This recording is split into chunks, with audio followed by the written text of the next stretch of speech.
Well, hey there, family, and welcome to the second episode of our Family Tithes, a Old Gods of Appalachia TTRPG game here on the Rolling Nomads. Thank you so much for being here. Now, let's go ahead and meet our cast. Avery. Well, hello there, family. My name's Avery, at Avery Deploy on all the social media platforms. I am the partnerships manager here on the Rolling Nomads. So if you like what you see and you have any inkling that you'd like to work with us, I'm the guy you're going to talk to. And this time zone, I will be playing the eldest of the Connor children, Holden. All right, with that being said, we're going to move down in order of age to David. Hello everyone, my name is Gilbert Ramos, aka Ramos the Nomad, everywhere on all the social media websites and platforms. I am the CEO and founder of Rolling Nomads, and tonight, or rather this time zone, I will be playing David Miller, aka Daxton Connor. Well, we'll see how that goes. Luna. Hi, I'm Luna, or Druid by Night. You can follow me at Druid by Night on all the social medias, including on Twitch where I stream.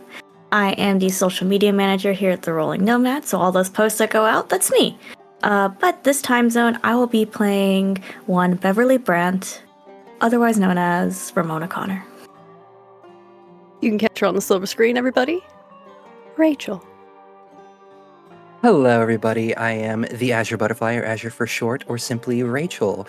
I am the production coordinator here on the Rolling Nomads, and tonight I'll be playing Mildred Millie Connor. You indeed. Marissa. Hi, y'all.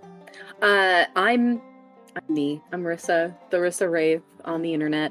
But tonight, I will be playing Nethera Natty Connor. From oldest to youngest, here we are again. Now, Old Gods of Appalachia is a horror anthology podcast. And Introduce yourself. Oh my god, why? Thank you, baby. Hi! Thank you to our lovely cast for introducing themselves, as I often forget to do. I'm as I was on the social media, because I think I'm funny. I am the previous intern at the Rolling Nomads, and for this game, the being known as the Game Master. I play the world. I'm what you interact with, see, terrify. You know, the normal things. So, as I was saying, Old Gods of Appalachia is a horror anthology podcast. This tabletop game is based on that. Therefore, make sure you're checking in with yourselves, as we've checked in with ourselves, to make sure that everybody's having a good time, and we want you to have a good time too. Now, who would like to give a recap of the last session for that sweet, sweet 1 XP? I volunteer. Alright, if our tribute would please step forward. Hello. From the point of view of one David Miller. Sad news was reached when I was at work. Though my boss didn't quite make the connection, Granny died. And so we made our way back home. And it seems everyone's here. Holden, Millie, Natty, Beverly. Though I didn't recognize Natty at first. I didn't feel quite right. But we all made the appropriate arrangements. Everyone was invited. The entirety of the community was brought forward. And I think Holden and Natty took care of everything they needed to take care of. They had the broom out ready to be swept. They had the clocks stopped, or at least Natty says she stopped the clocks. Mirrors were covered, so on and so forth. All the old traditions were followed, as best as I could tell. We all gathered around, we all went and had our final moments and our final goodbyes with Nana. And like I said, I wasn't quite feeling myself, because I was sent to acquire the land, now that Granny's gone. I worked my way up to it. In typical Connor fashion, we all took to going at each other's throats once the polite folk and the good folk were out of the house. I spoke with Holden and let him know the proposition of barrow and lock, and everyone seemed to take all that to exception. Natty seemed pretty upset that I couldn't remember her. I think it was just the travel, honestly. But, in typical Connor fashion, things ended in a fight. We're all arguing, we're all having kind of a row of things, and Natty stormed off inside and got some of the old shine that Nana has stashed away. We sat down at the table, had a toast, and for some reason, I guess maybe we've been gone for too long, me and Beverly were kind of quickly affected by the shine. I coughed up something real gross. This is black Icarus dust type of stuff that dried up real quick on the floor. And I think that really got all the sickness out. So all the memories of Natty Connor came flooding back. And felt a lot better after that. It seemed so did Beverly. So we had a second round. We're just kind of discussing a little less of a fight this time, discussing what to do next, where to go from here. Holden is under the impression that I should quit my job and come work with him. I don't know how I'm going to have the heart to tell him that I'm not doing that. But, Chris will cross that bridge when we get to it. We were interrupted, though. That's the strange thing. Something called us outside. We saw this strange little black cat that wasn't quite a cat. And it spoke to us. It spoke to all of us, saying that it was meant to be released or unbound or something after Nana died. Didn't really quite know what it meant. There was a lot of hubbub. I'm not really sure who took care of it, if I'm being honest. But it skedaddled on out of there. That's really the last thing I remember. We went back inside and Holden stayed out to make sure that it was gone. As Holden does. Him and his fucking shotgun and rifles and all the nonsense he keeps in his fucking shit outside. But that's kind of what I remember after the drinks. Sorry if it's a little broken, but that's what you get when there's a Connor get-together. Things do indeed get broken, but as they say, there's something wrong with them Connors. But everybody knows you don't talk about them Connors. No, you don't say anything bad. Because you say something out of turn, something's bound to happen. You damn well better hope, pray even, that's just a pound of flesh that gets taken. It ain't nothing new though. People whisper, people talk. Especially about that old Connor witch out on Lindy Creek.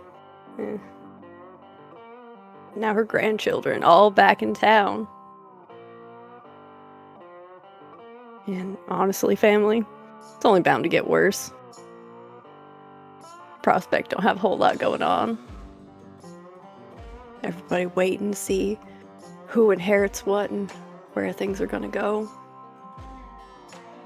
Funny thing about inheritance, though, you never know what you're gonna get. Our Connor kids, as they went back inside and finished off the last of their grandmother's moonshine. Because as you all went in, Holden, if I'm correct, you just came back inside and went right back to drinking with your cousins. Correct. Now, I have a very important question. Where did y'all pass out at? I wanna Billy? I wanna have started to attempt to walk back up to Grandma's room and not made it. So last night, you have a vague memory of Millie trying to get up from the kitchen table, wobbling back and forth. And just kind of sat down right outside Grandma's room. That would make Millie the first to pass out. I don't think that Natty was the second to pass out, but when she does pass out, she passes out at the kitchen table. I think the intent was to go up to her room and go to sleep there, but she doesn't quite make it, too lost in her thoughts about what the cat that wasn't a cat said. So she's at the table. Right. I think that Beverly made it to a room, thought it was her own, and promptly fell into her beauty sleep. Now, Beverly, you were feeling real good, and so you just kind of teetered off to the nearest room, which Holden, you watch as Beverly teeters off, closes the door to your room, and flops down. Now, you haven't really used that room in a long, long time. But where do you go? Or do you sit with Natty? I think Holden is the last to fall asleep, and I think having built up a little bit of a tolerance to Nanny's shine, he makes sure that each of the kids gets a blanket put over them, and a cup of water sat by them for when they wake up in the morning, and then he goes out and he sits in Nanny's rocking chair on the porch. Smokes his pipe until the barrier between being asleep and being awake is just a blink. As the chair rocks back and forth, pulling you into unconsciousness. David, where do you fall asleep? David's pretty cut and dry. Would have stayed up. I think there's probably some hidden or secret sort of competition or some sort of, I guess, desire to prove himself, but he hasn't gotten soft, so he's probably the second to last to fall asleep. Or he kind of Irish exits and goes upstairs and just goes back up to his room. David, it's been a long time, but your room's made up. Clean. There's a little bowl of that molasses taffy that your grandma used to make on your bedside table. Not much has changed. Just the big stuff. The big stuff. Just the thing that moves and shakes, which is what you're trying to do. You're gonna make something of yourself. That's the last thought you have as your head hits your pillow. And one by one, the Connor family drifts off to sleep. Millie, leaning up against the door of your grandmother's room. You rest. And you dream. You dream of the woods and wandering, of that adventure, all the leaves around you. And it gets cold. And suddenly, you're small again. Your steps aren't taking you as far. You've never been to this place before. You've wandered all over Grandma's woods. I think it's in that moment you realize this is a memory. And you know when you come across the corner, you're gonna see a little girl. Those big dark eyes, all dressed up in some sort of skins, staring at you with her ratty hair, playing with a copperhead. I think in that moment, with that realization, knowing that this is a memory, knowing that what she's going to expect, there's elation against that cold, and she's going to, instead of walking, she's going to walking curiously like she would have. She's going to attempt to run towards where Natty would be. Now, dreams are a funny thing. And it's even stranger when they're shared. At the kitchen table, Natty, you rest peacefully, knowing you're in your grandmother's house. But you're there again. Haven't wandered off from your den and its nice roots, covered in that deep russet that keeps you warm.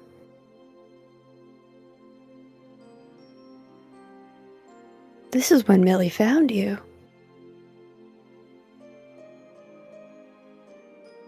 And you're that little feral child again.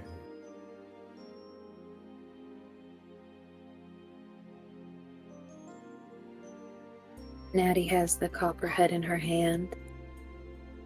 She's looking at it in the eyes, but her body is small, tiny, lanky almost, like her arms and legs are too long for her body, and she's crouched over, so she almost looks tangled up.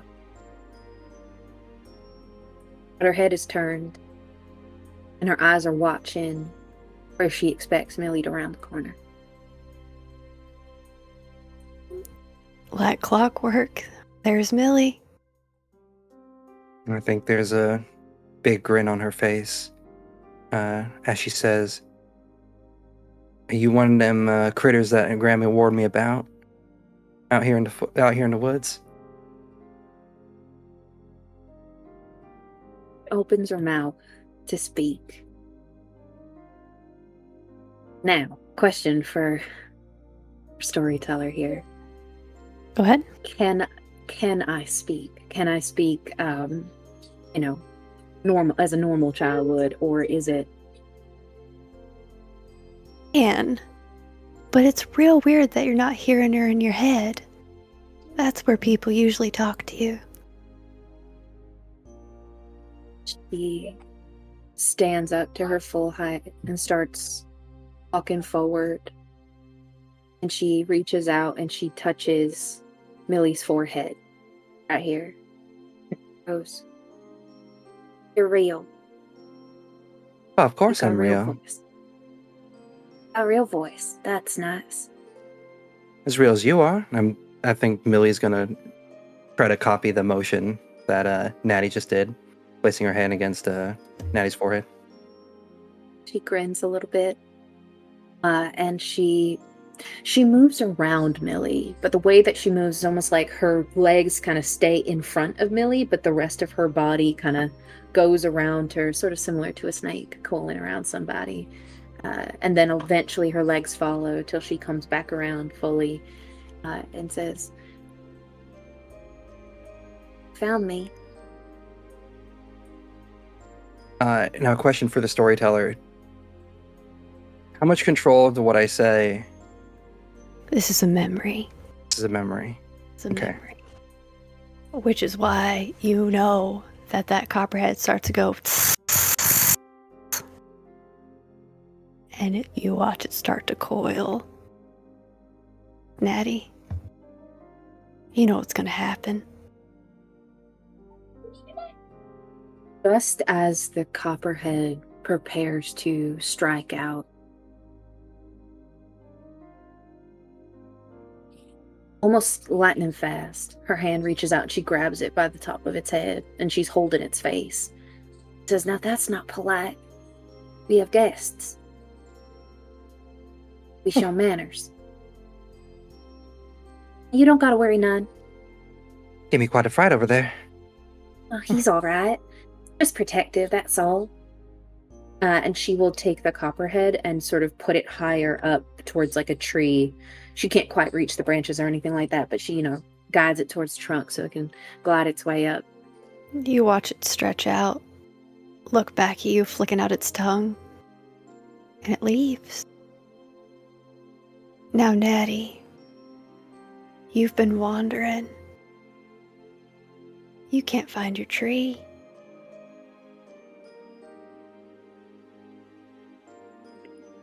I can't find my den. Can you Your help me den? find it? Yeah, my home. I can't find it. Will you help me? Well, these part of the woods are mostly new to me. I don't really know it that well, but I know someone who might be able to help you out. I'm gonna take you to see Grandma. Oh, you're gonna love her. Grandma. You have Grandma? Yeah, Grandma Lindy. Oh. Well, I don't know. I don't know if it's safe for me to do that. I don't. Oh, there's nowhere safer than my home. And she's gonna put her hands on Natty's shoulder and kind of like give her like that reassuring squeeze. She's gonna say, we have a because correct me if I'm wrong. There's pretty much all of us are now there at the. Natty was the last one. I got so many cousins that are gonna just love you. Wait till they hear that I found somebody in the woods out here. Mm-hmm. She says but the way that she's looking at Millie, it's like part interest and curiosity, but then also her skin looks mighty soft. Bones look pretty breakable. You're getting pretty hungry, and unlike you, who sleeps at your grandmother's table, the lack of voices for young Natty, how does that make her feel? Nervous. There's a tilt to her head as if she's trying to make her ears more accessible to hear. And Millie can see it, the way that her body sort of awkwardly stiffens and her head starts tilting around because she's looking for the voices, looking for a warning. She says, well, just for a little bit. I'll go see about this your grandma. I'll see about it, but just for a little bit. You hungry? We got some food too. I'm starving. Come on, I'll take it now. And she's gonna grab both hands, grabbing Natty's hands, and very enthusiastically, she's gonna start pulling you towards the track back. Yeah, I think that like at first she is following Millie. She likes to run. She's real fast, so she just starts to like pull ahead just a little bit. And there's giggles and laughter coming from her,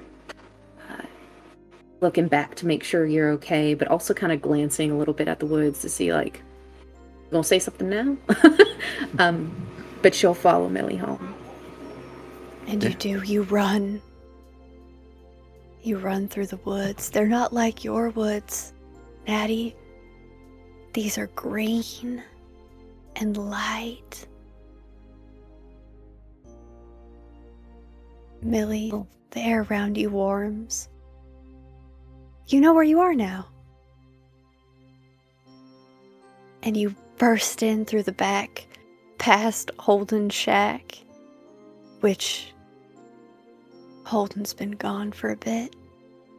But you can see David. And, well, not David right now, it's just Daxton. All of 11 years old. You see Ramona. They're out working towards the garden. Daxton's arguing with Harry because he doesn't want to do anything. And your grandma sits on the porch smoking a pipe. Grandma Yeah. Lindy, Grandma Lindy. Look who I found. Look what I found out in the woods. And as you come in view, your grandmother stands up. Mildred Connor, you get in that house. I didn't leave Now. And she's just gonna look towards Natty and then look back towards Grandma and then kind of back down to her feet and then. Yes, ma'am. We should go. And she's gonna shuffle on in. Very shocked. Very. What's going on through Millie's head right now?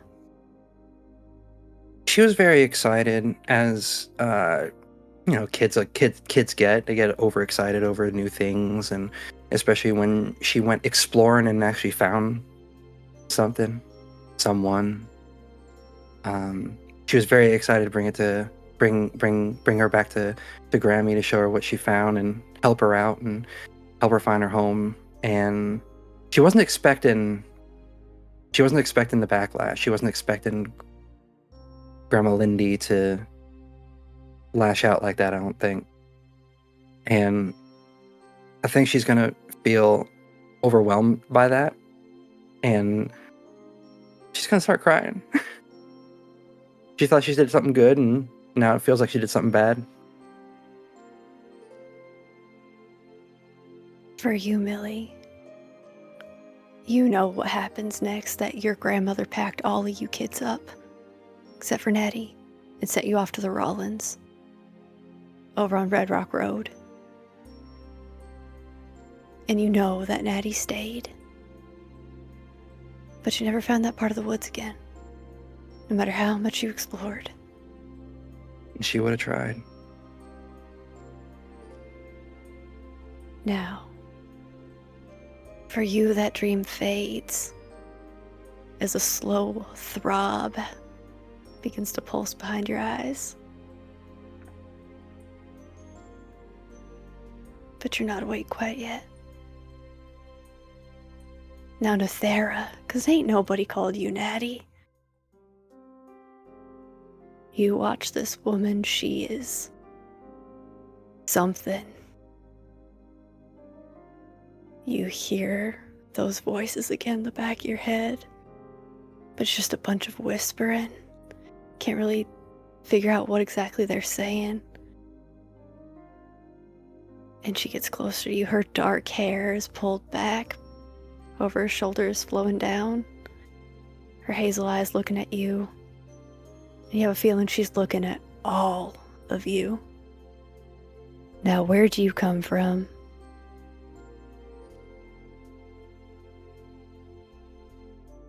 Natty has her head tilted again because she's trying to hear what the whispers are saying, but she can't. It's too muddled. Her brows furrow, and she looks up at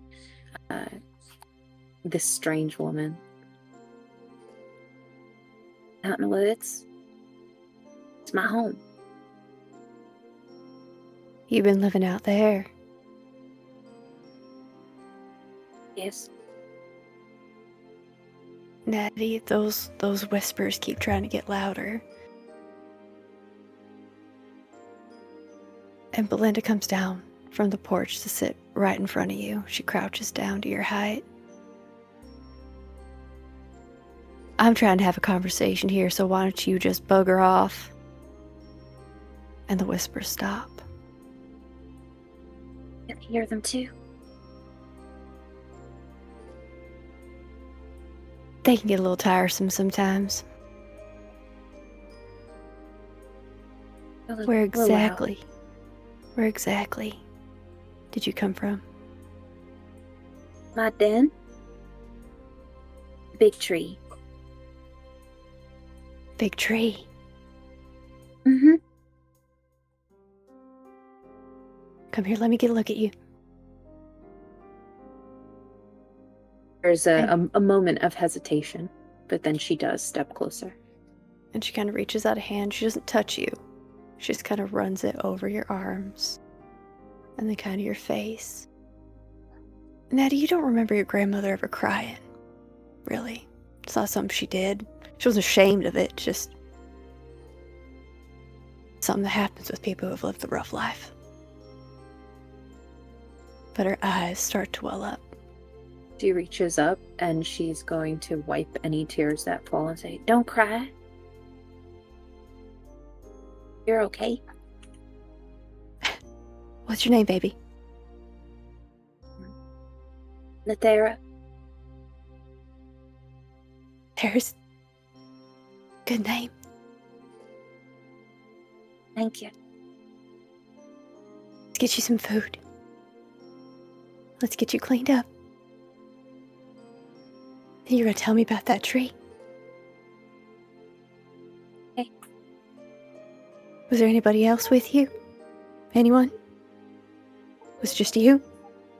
It's me. Come from the earth. She would have reached down and taken your hand and let you inside.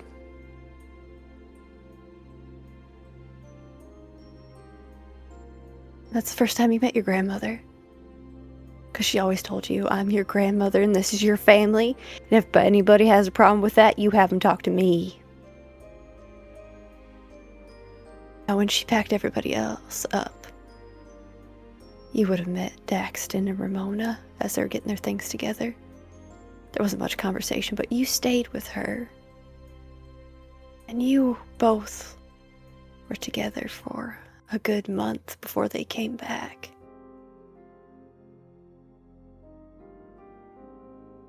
Once in a while, she asks about Millie. Where's Millie? And then I think she asks questions about the others, trying to know who this family is. She doesn't know that Ramona's name is Ramona. She doesn't quite remember, so she just calls her the pretty lady. And then Daxton, she calls him the bear. A nice bear. Where's he? Because he reminds her of a teddy bear. She tells you that they're going to come back. We just have to wait, and the next time they go visit, you're going to go with them. Around people? We'll get you used to people. I know it's a lot. It gets easier. Okay. You just got to keep your head up. You have every right to be there. It takes her a long time to part with the skins that she normally wears and wear regular clothes. I think it takes her a long time to sleep in a bed. Most times Granny finds her in the corner of the room, sort of sleeping in a ball. I think when she eats, the others would notice. I'm sure Granny noticed it too, but she would eat some of her food and then take some of it. And Granny would find that she's like stashed away food in various parts of the house, just in case she's got to run. Yeah. And there's something you remember is that during that month that they were all gone, she tried to have you show her where that tree was.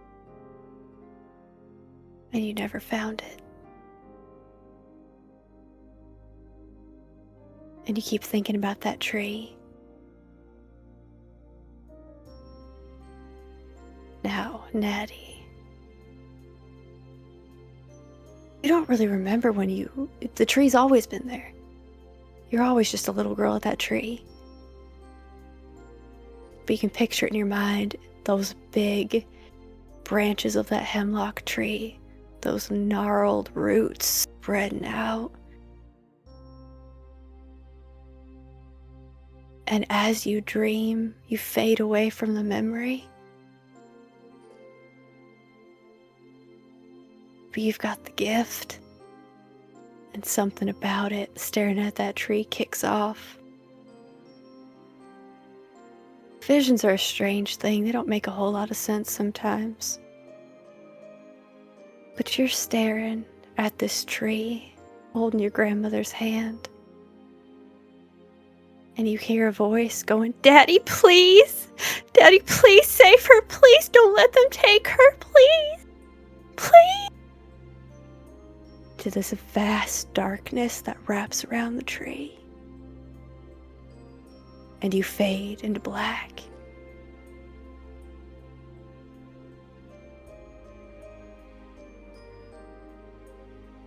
And as you curl up at the kitchen table, we get to view Holden's room, all made up as Beverly sleeps soundly. Beverly, you're in your dressing room.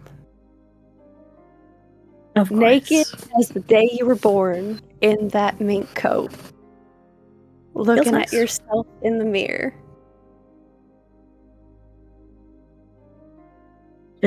I can't help but admire what I see. Proud of who I am. And as you look at yourself, you hear that voice. So I take it you like it then? I love it. Good. That's good.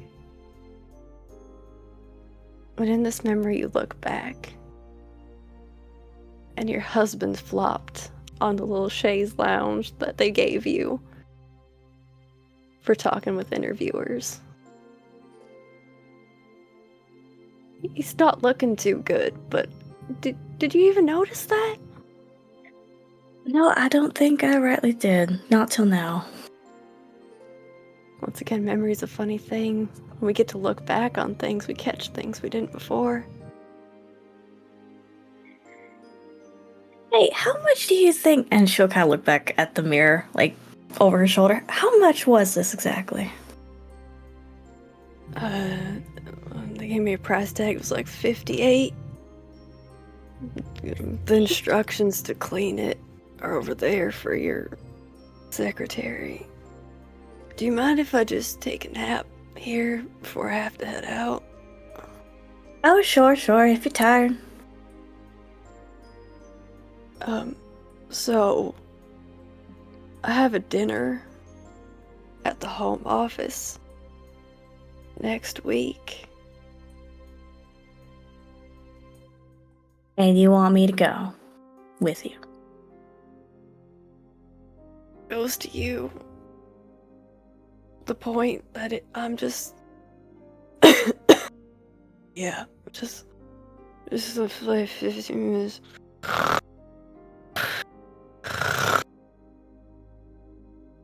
I think I'd help him go from a seated position to a laying one. I'm not a monster after all.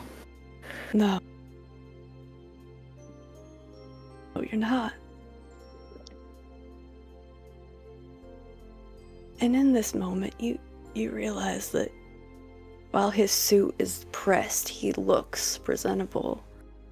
There's deep bags under his eyes, and there's a horrible, horrible cut on the back of his neck. And feel it. Run my finger, like lightly run my finger over it. He winces in his sleep and pulls away. Pull back. In the memory, you let him sleep. You had a performance to get to. Right. How does Beverly feel in this moment? Honestly, I think she's concerned. And she's wondering, did I ask? What was wrong? Where'd that cut come from? Surely I asked. Maybe he fell asleep before he answered. Maybe. I guess we won't know unless you ask him. And with that thought, kind of take him awake. Yeah.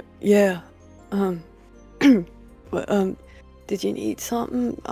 Sorry. What's the matter with you? Where'd that cut come from?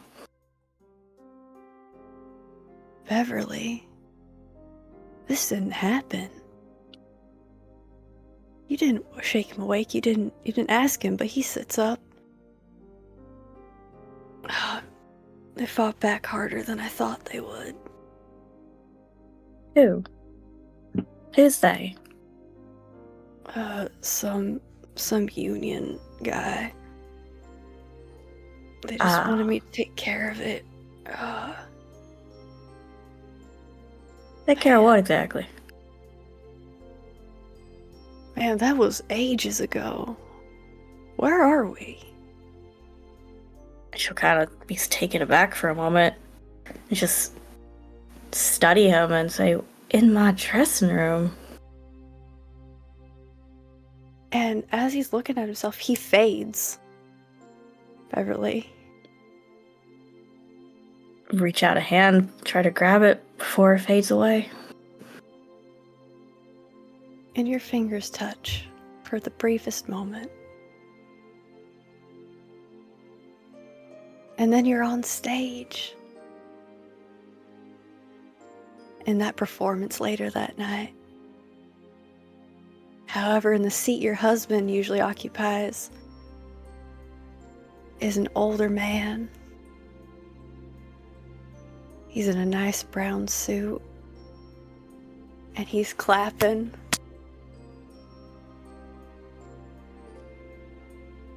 I think I'd be performing, but I'd notice him and lock eyes, try to pull my eyes back to the audience proper and can't help but keep glancing at him.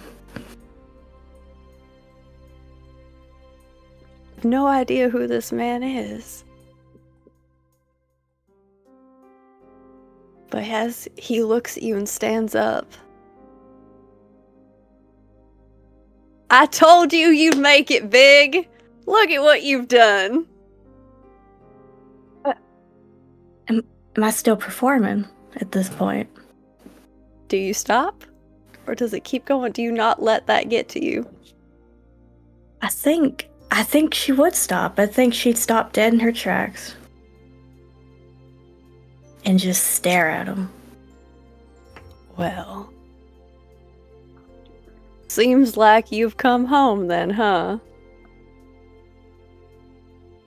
I'm sorry, have we met before? You wound me. A little bit of fame gets to your head, you forget all about your friend. And I think she'd remember what happened before she left. And she'd take a step back. It's as you take that step back that you roll out of Holden's bed. Oh, God. Ow. Now, Holden. Seeing as how your bed in the home is preoccupied, but you promised you would stay in the house. You're fast asleep in that rocking chair, dreaming of running through the woods. You're on your way back home after playing with Buck. Sun's getting real low. Grammy doesn't like it when you're out too late. You're all of 9 years old, 10 years old. Gotta make it back for supper. And time to feed Harry that way. She lets you go for those 3 days to do what you want. But your grandma's not in her usual spot. No, she's standing in the yard with a shotgun. And you see on the edge of a property line a woman. Her long auburn hair. Maybe it's auburn, or maybe it's the fact that she's drenched in blood. As she stands talking to your grandmother now. Did you get closer to hear what they were saying? Did you stay back? Thank you. Holden got just close enough that if this lady made any sudden moves towards Nanny, he'd be able to get betweenst them. So you hear the end of the conversation. You dug your own damn hole getting in bed with Lavinia. I don't care. Well, everybody says you can do anything. So you're gonna help me. Or else. And she catches your eyes, Holden. And she smiles and you see there's blood in her teeth. They're not pointed. But that doesn't make her any less feral.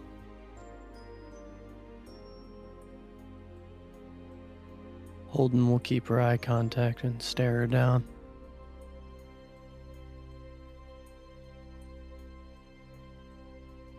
You watch as everything stops for a second. The wind stops blowing as your grandmother turns to you. Why don't you go inside, Holden? Let me finish my conversation here. That's what you want, Nanny, but I ain't gonna let this lady talk out of the side of her mouth to you neither. I understand. Go on. He'll take one look back at the lady. I ever see you again, I'm gonna kill you, you know that? She stopped moving, Holden. Her grin in place, but her eyes are flicking back and forth wildly. You know I could do it now if I really wanted. Holden You can't, man. Connor.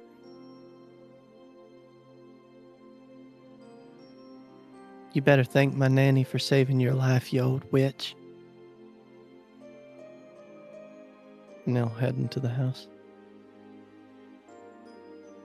You watch, Holden.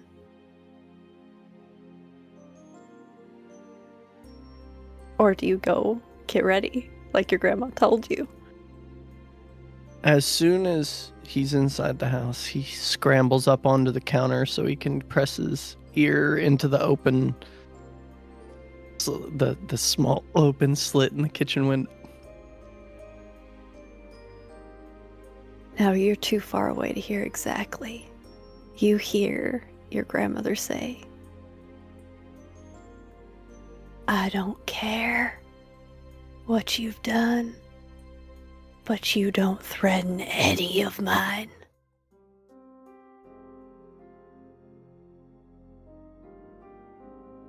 So over my dead body will I let you walk away.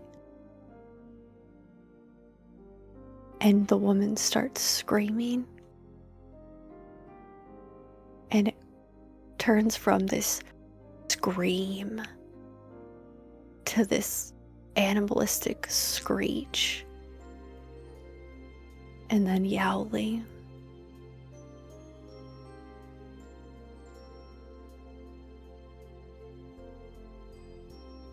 Do you stay inside? Poke his head out the back door. Out back, Harry's just kind of standing there, watching as something rushes past in the woods. Not towards the property, but away from it.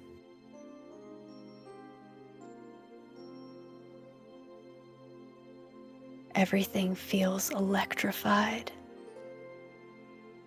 There's a smell of grass and rain. And your grandma comes back inside. Hi, Nanny. Hold on, I need to get your things together, sweetheart. I need to feed Harry, though. He's gonna get hungry. Why don't you take Harry and you go see Tilly? I got to take Harry all the way up to Paint Rock. Go on. Did She you have dinner with pulls my hair, Nanny. And? I don't like it when she pulls my hair. It hurts. Well, tell her to knock it off. Well, when I tell her to knock it off, then she just twists my ear. Know what to tell you, boy. Well, if I push her down, her brothers are gonna beat me. Yeah, and then Mimi's gonna get involved, which, Holden, you know Mimi Rollins is Tilly's grandmother. That woman might be older than the earth itself. But that don't mean she won't whoop you. I don't want to go up there, Nanny. Holden, I need you to go. You, in this moment, notice that your grandmother is shaking. I don't know if you would have noticed as a boy. She was moving around, getting things together.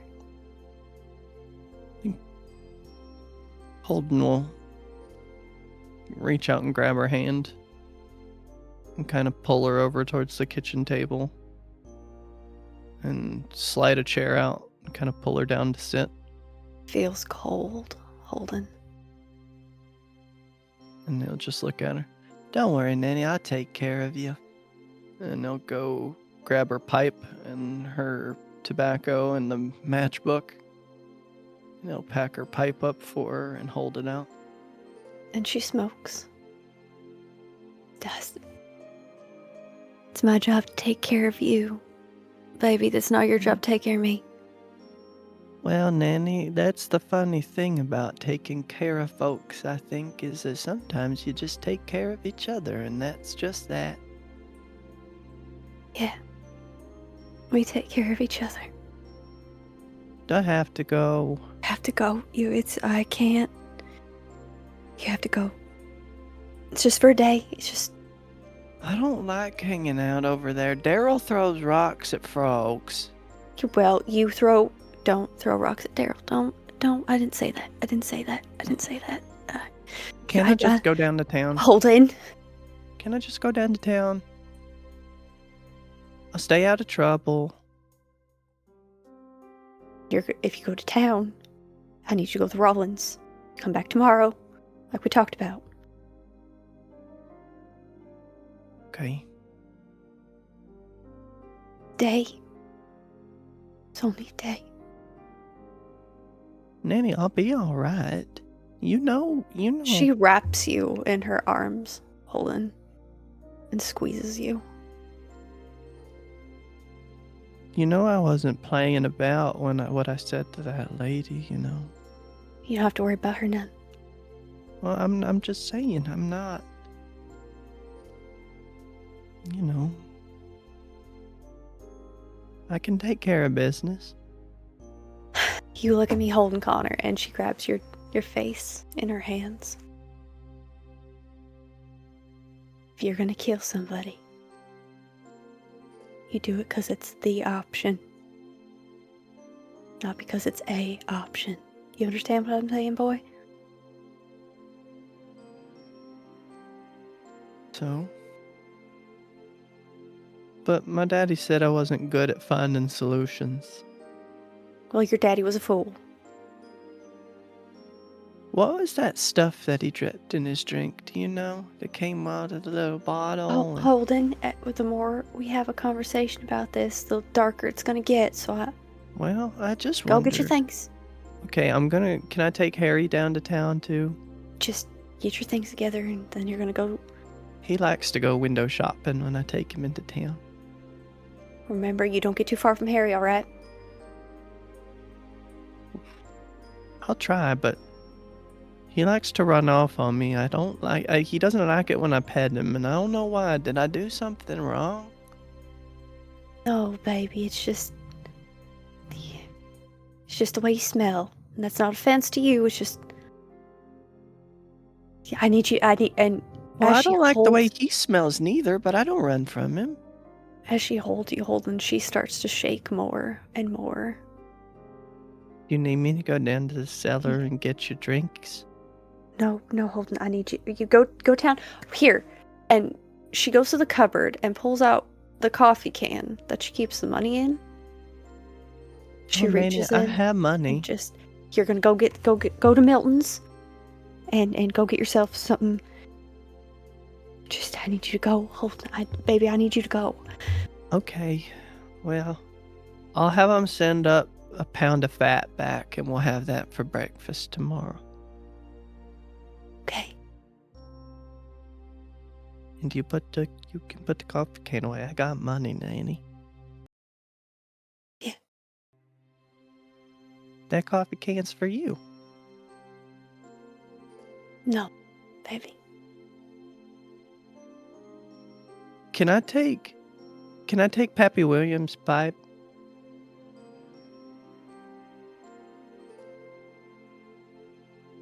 Yeah. I saw it on the... I just take it, and I need you just get down the road. Just go. Okay. Holden, If Harry bites me, what do I do? Holden, I love you. I'm sorry. Go. Just go. I don't know why you're sorry. I love you too, Nanny. And he will shamble up the side of the fireplace to get Pappy Williams' pipe off the mantelpiece Mm-hmm. and head down to town. You look back, Holden. I think he looks back the first time Harry tries to pull his hair. And just kind of duck and turn his head back over his shoulder. Can't see the house, Holden. It's the weirdest thing. And then Harry takes off, You trotting.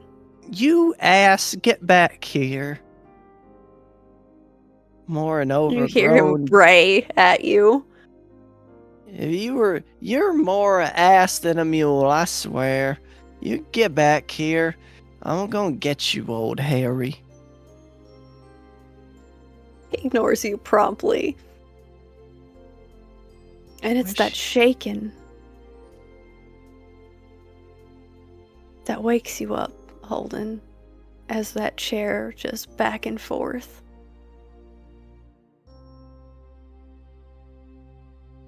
Now, in your room, David, your sleep is fitful. You're all at 10 years old again. And you're lost. You have no idea where you are, how you got out here. You woke up here. You didn't remember this. Maybe remembering it's its own kind of torment. You know this happened, but the specifics were lost on you. What's going on through, at that point, Daxton's head I think as he's Daxton wandering is- through the woods? I think Daxton's trying to remember what Nanny told him. All the things he's been taught by Nanny and Holden. On tracking, on how to get out of the woods, on kind of orienting yourself. He's trying to remember all of that and put it into practice. And he's trying to convince himself he knows what he's doing. And he'll get home.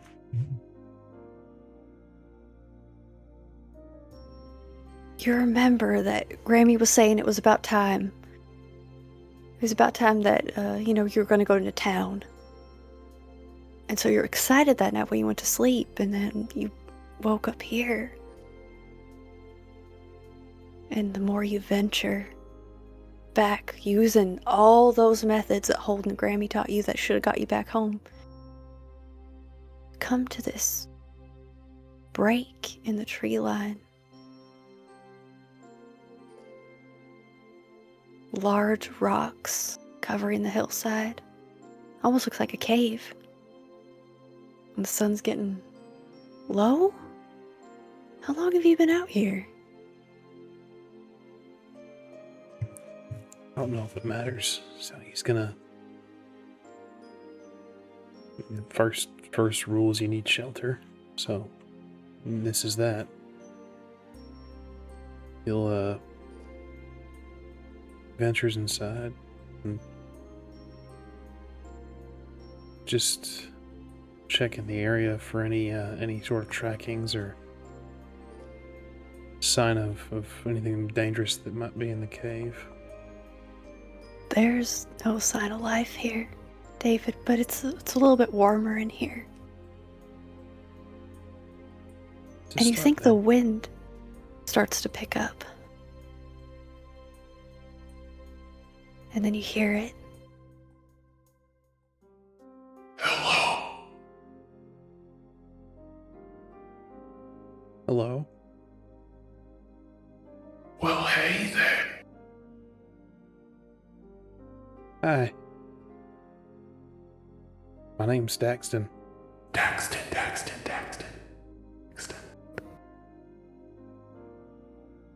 Yeah. Are you lost, Daxton? I'm just having trouble getting home is all. I'm not lost. I know my way back.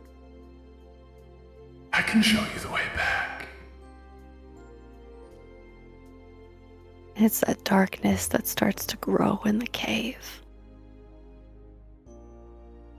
And he said to be real careful out in these woods. Who's your nanny? Miss Belinda Connor. Why don't you take me to her? Belinda Connor. And you hear almost this intake of breath.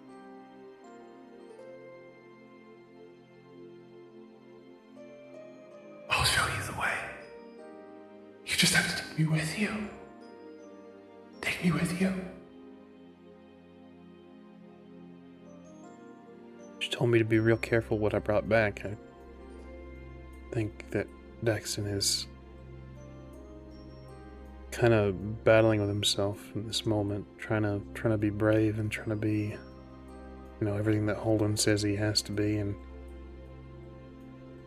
also trying to be careful, like Nanny says, that he has to be. And then the third part is just him being a kid, wanting to get home, and he sees her out to that.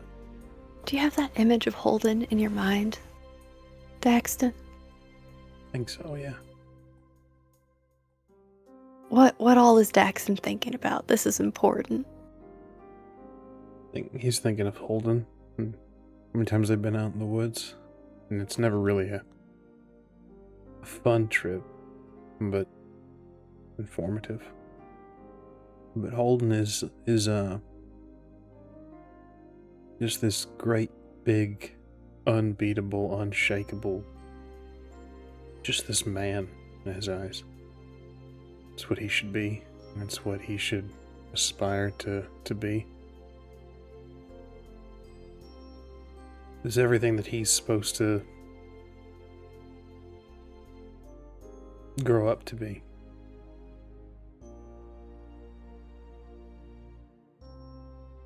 As you're thinking about those things, Daxton, and this voice keeps pushing you to just come a little farther into the cave and come get it out.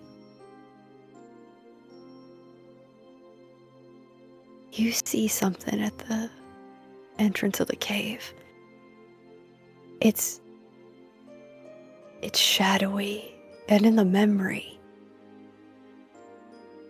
there's no features to it. It's just a form, humanoid. Now, there's power in a name. You gave this thing your name, but also you gave someone else's name. So you hear from the entrance, "Now this is where you ran off to, you goddamn hate."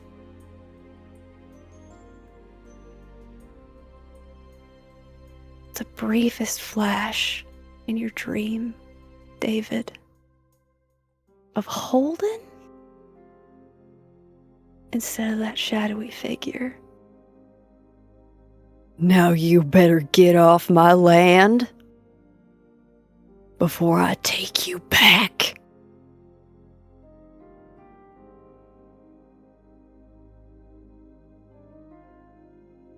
Feeling it's not talking to you.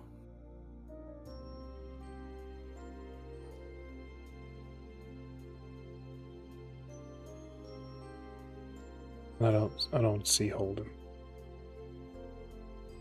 The briefest flash happened where it looked like Holden, but then it went back to being a shadow. What are you doing out here, boy? I don't know. Come here. I don't know if I want to.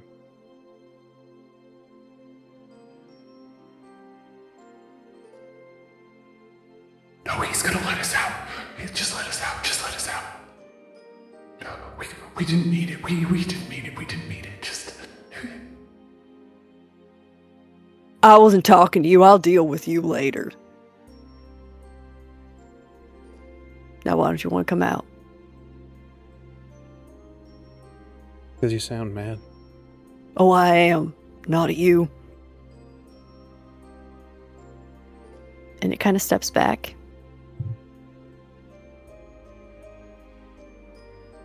So why don't you get going?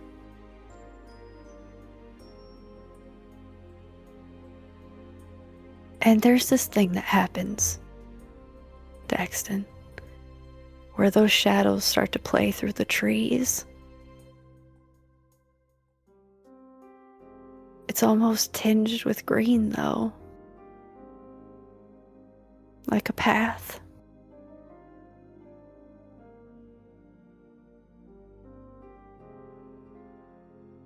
Oh, it said it was going to take me home. I think maybe it got set right.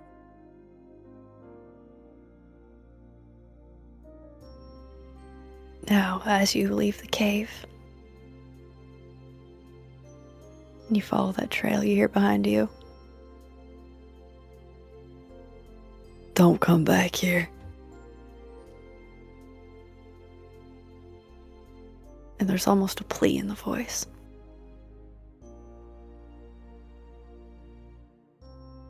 Are you alright?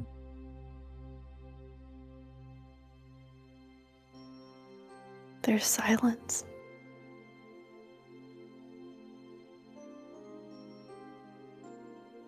I think he would stop. And Daxton wouldn't backtrack or anything. He would just turn around and just look. There's still that shadow. And the longer you stand, the more it solidifies. Go home to your grandmother. Go.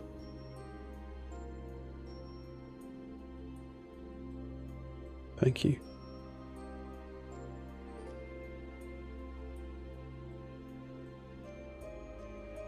And I'll turn around and make my way back home. And when you got home, your grandmother whooped you. 'Cause you disappeared in the middle of the goddamn night. Daxton, where did you think you were going? I didn't think about it. I just woke up there. I don't remember anything. I just woke up there.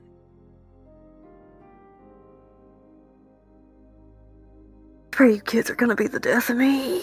Ugh. No, Nanny, don't say that. Now you sit right there. And for the rest of the evening, you proceeded to get thoroughly looked over, drank several things that, out of all the things you could have remembered, why could have this been one you kept out? And it's that sweet tang of anisette that wakes you up in your bed. As one by one, the Connor family wakes up.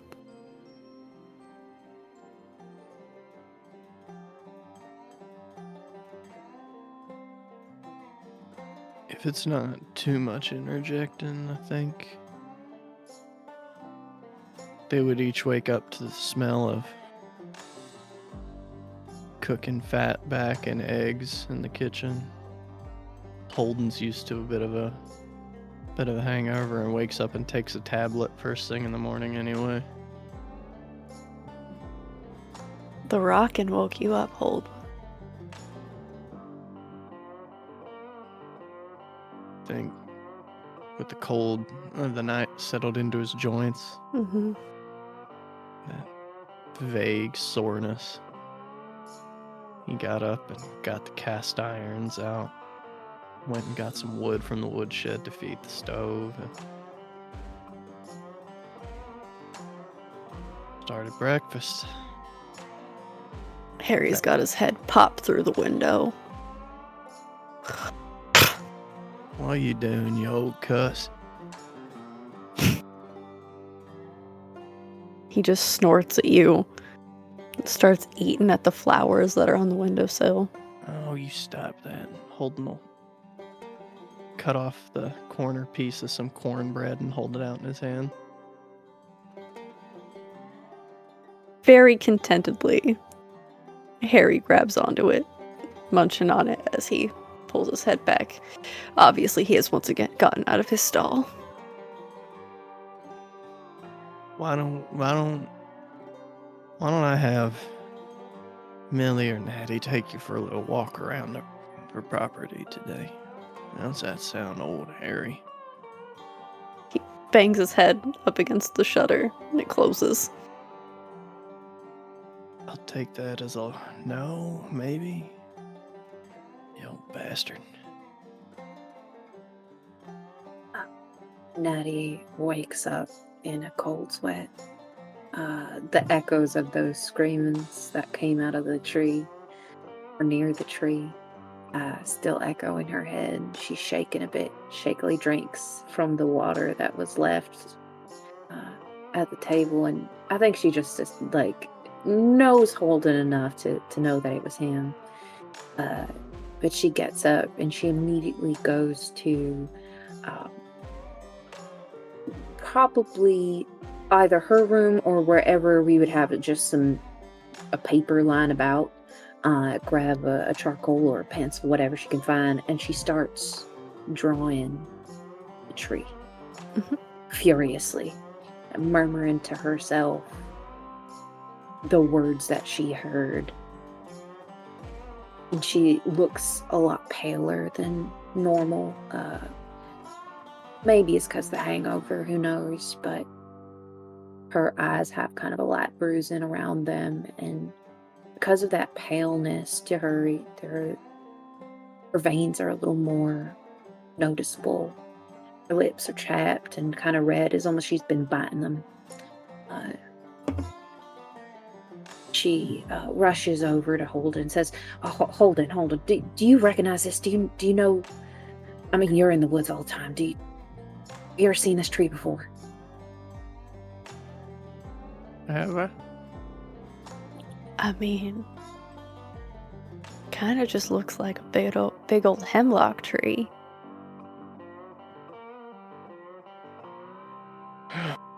Natty, I'm an arborist. I see a lot of hemlock trees. No, it's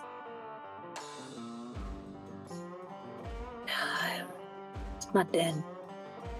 It was my den. The place I was before here. Natty, I Holden, don't want to hear please. about that. It was a long time ago, and it's done, and it's gone. I surveyed damn near all the woods near here, and I can tell you if I just an old growth hemlock like that, it's out there somewhere. I tend not to cut old growth. It's not important. It doesn't get you the, timber that you need. Hemlock's not really used much for building no more. I mean, the only time we really cut a hemlock's when somebody wants to make a damn chair. Or a pipe. I'll kind of hold the pipe up. Pappy William, he liked hemlock pipes. Here are hemlocks. Well, that's what I'm smoking on, yeah. Her breathing kind of comes out a little, almost wheezy, and she shakily takes out her special cigarettes and tries to light it, and start smoking on it. You all hear a thump. Immediately, her head goes in the direction of the thump. Holden, it's coming from Holden's room. She looks at Holden. Like, I went up there and I put a glass of water in there for Ramona last night.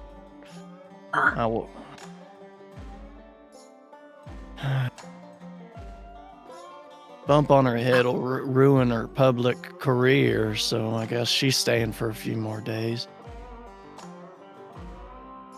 Shit. he tries not to laugh. Tries really hard not to laugh, and goes, I'll go check on her. Would you mind getting Harry back in the pen? I don't feel like being kicked this morning. He got out again? What in the... Alright, yeah, Well, he's older than the day is long, and he's just about as crafty. So sounds like someone I know. And she'll go out the door to go hell, Nathera. run out and go grab old Harry, bring him back to the pen. Give him a few pets and scratches as well. Holler out the back door. Take him for a walk while he's out. Now, Natty, Runs. as you walk out on the porch, there's little paw prints all over the front porch, and part of the casserole that got left out is eaten. What the fuck?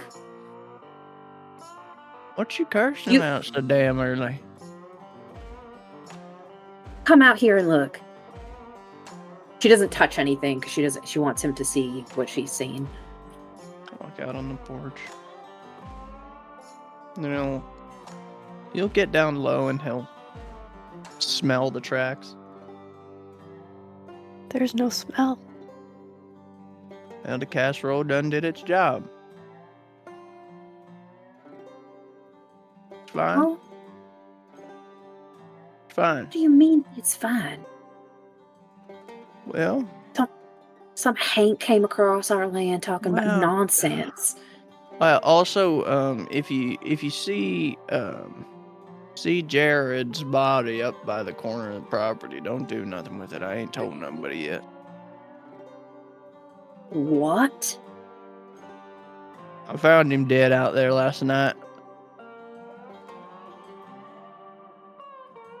And you're Oh. saying something now?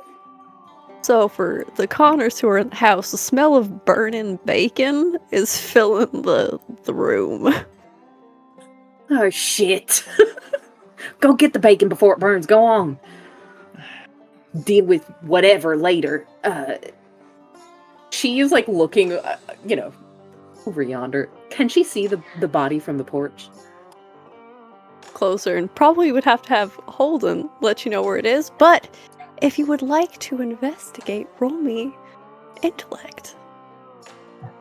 Lord, I would like to investigate against my better And judgment. then do you have anything that you're trained in that would help you ease this?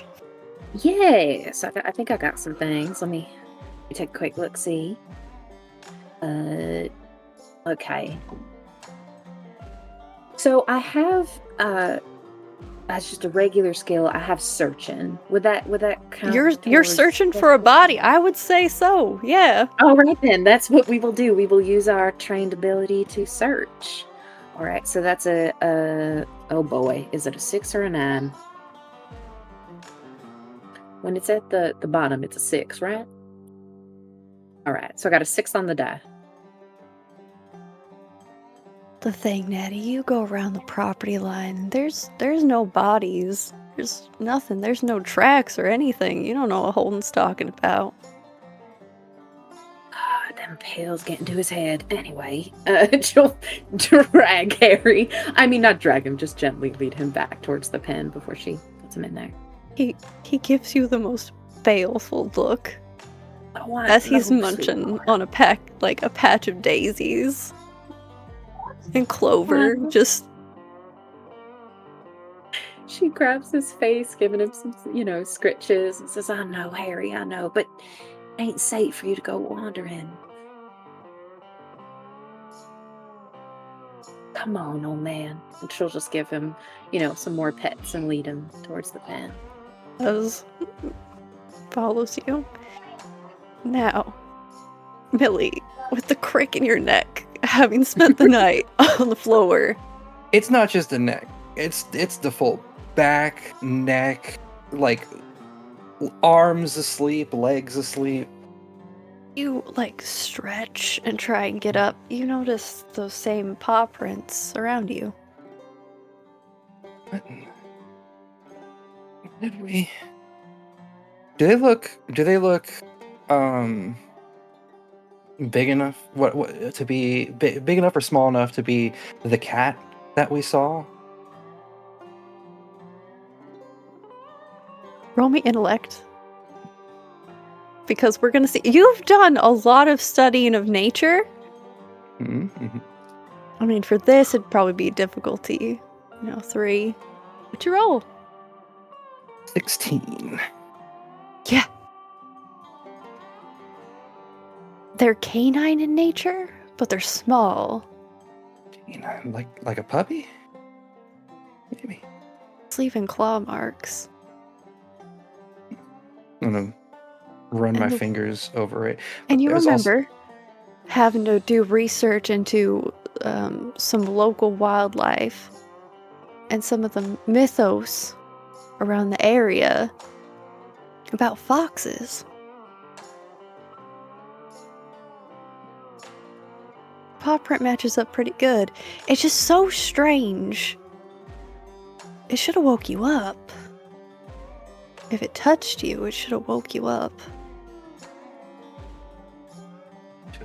Maybe I should have heard it too. I think, but she's gonna put a hand to her head, probably not having felt a hangover like this in God knows how long. Mm-hmm. I would like to, in that moment, try to push past the hangover for a quick second to, because this is something interesting. This is some of a clue. I'd like to pull out my book, and I would like to sketch the style of paw print, or something along those lines, just so I have it in my character's notes. Yep, you're easily able to do that. You're a researcher. So you sketch it really quick. And then All filling the house of food. Holden's just gonna holler up the stairs. Get your asses out of bed. It's time for breakfast. hear ya. I'll be down in a minute. Now, Is that what that burning is?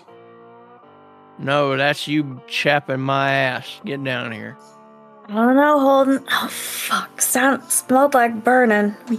It's the reason she always had me making breakfast. Yeah, and she damn well would have ate better before she died if you'd done stayed. Well, There any foxes getting in the house at night? Don't you go on talking about your damn foxes before breakfast. All right. Right, Holden. Here one night and you already on their ass. Well, if they didn't leave their asses out all the goddamn time, I wouldn't have got to be on it. She does not argue. It's good to be home, Holden. Fucking breakfast. Sit down. And he'll start making plates and getting them to the table. and you sit and you eat, nursing that hangover. And as you sit and eat, you have a moment to talk amongst yourselves, but we'll see what that conversation looks like after we take a quick break. Welcome back, family! We are back from our break, joining the Connor family for breakfast. As they sit around the table, slightly burnt bacon, very hungover, But hey, you got coffee, you got food, and surprisingly well rested, despite the night's events for all of you. As you sit and eat, is there anything you discuss? It's weird. Natty over the years has learned proper manners and how to people. But right now, the way she's eating her breakfast, she's foregone her fork and she's eating with her hands hunched over and kind of in a way that is reminiscent to how she looked when she was first joining the family. And her eyes look like 1,000-yard stare. When suddenly she perks up and she goes, "Ain't no body out there, Holden." Body. Well, then something went and got him. That's none of my concern. It happened off the property line. What you talking about a body? Good morning to y'all, too. What the hell? This family, I swear to God. Millie is like chewing on bacon as she says that. There ain't no God up this holler. Holden said that Jared Ogden's body was out on the path. Jared, I looked. What? that's the guy that the journalist guy, correct? Correct. Oh, That's the guy I spoke to, not during. He can't already be dead. I saw what I saw. Well, apparently we've seen a lot of things. I saw some fox footprints, paw prints, mind you. When I woke up outside Grammy's room. it was in the house? I guess she's gonna start flipping through her book to the sketch that she did of the prints. This is what it looks like. Forgive the mess. It's as best I can do in this hangover. When she looks at it, does it match the paw prints that we saw outside on the porch? Does indeed. There's the same ones out on the porch that ate half the casserole that was sitting out there. Yeah, you can go and look. I tried not to disturb it as best I could. Y'all left the casserole outside? It's tradition. Well, there were other things going on. And it's damn tradition. You're right. It is tradition, but I don't know how I feel about foxes ended up in the house. It's just a fox. There's worse things. I'm not sure if it had any connection to it, but I did hear a big bang. That's what woke me up. Look, That was Ramona. That was me. Speaking of worse things, are we going to talk about it? Talk about what? Y'all are going to make me say it. Yesterday? You ain't gotta. I feel like we I should. don't know what that was. I don't. It's got to be part of the shine. What's the first? I don't think that really happened. What's the first thing Nanny done told y'all when y'all got here? If you seen something in the woods, no, you ain't. It wasn't in the woods. Holden, it was on our property line. It was also just stories, Holden. Oh my lord. I don't think it was a shine, had anything to do with the shine. We all saw it. We all heard it. I think we should take it a little more seriously. I run it off, and that's that. If it comes back, I'll run it off again. It called me something. Called me. What? Called me cursed sister. Y'all went and done talked to it. Again, do I have to reflect again on what Nanny said to y'all as youngins? Don't go giving your names to nothing. Don't go talking to nothing. And if you seen it, no, you ain't. I had a weird dream last night. I did too. I ain't even finished my coffee. Well, we gotta talk about it now. If we don't talk about it, we won't. Especially with you, Holden. What'd you dream about, Natty? That time he came found me. Brought me back home. That's some sort of coincidence. if I ever heard one. I had the same dream. You did? Yeah. Snake and everything. I remember you putting it back in the tree, saving me from getting bit. I brought you back home to Nanny. How did your dream end? Me getting scolded for going out into the woods, bringing you back. I ran into the house after Nana told me to. Cried.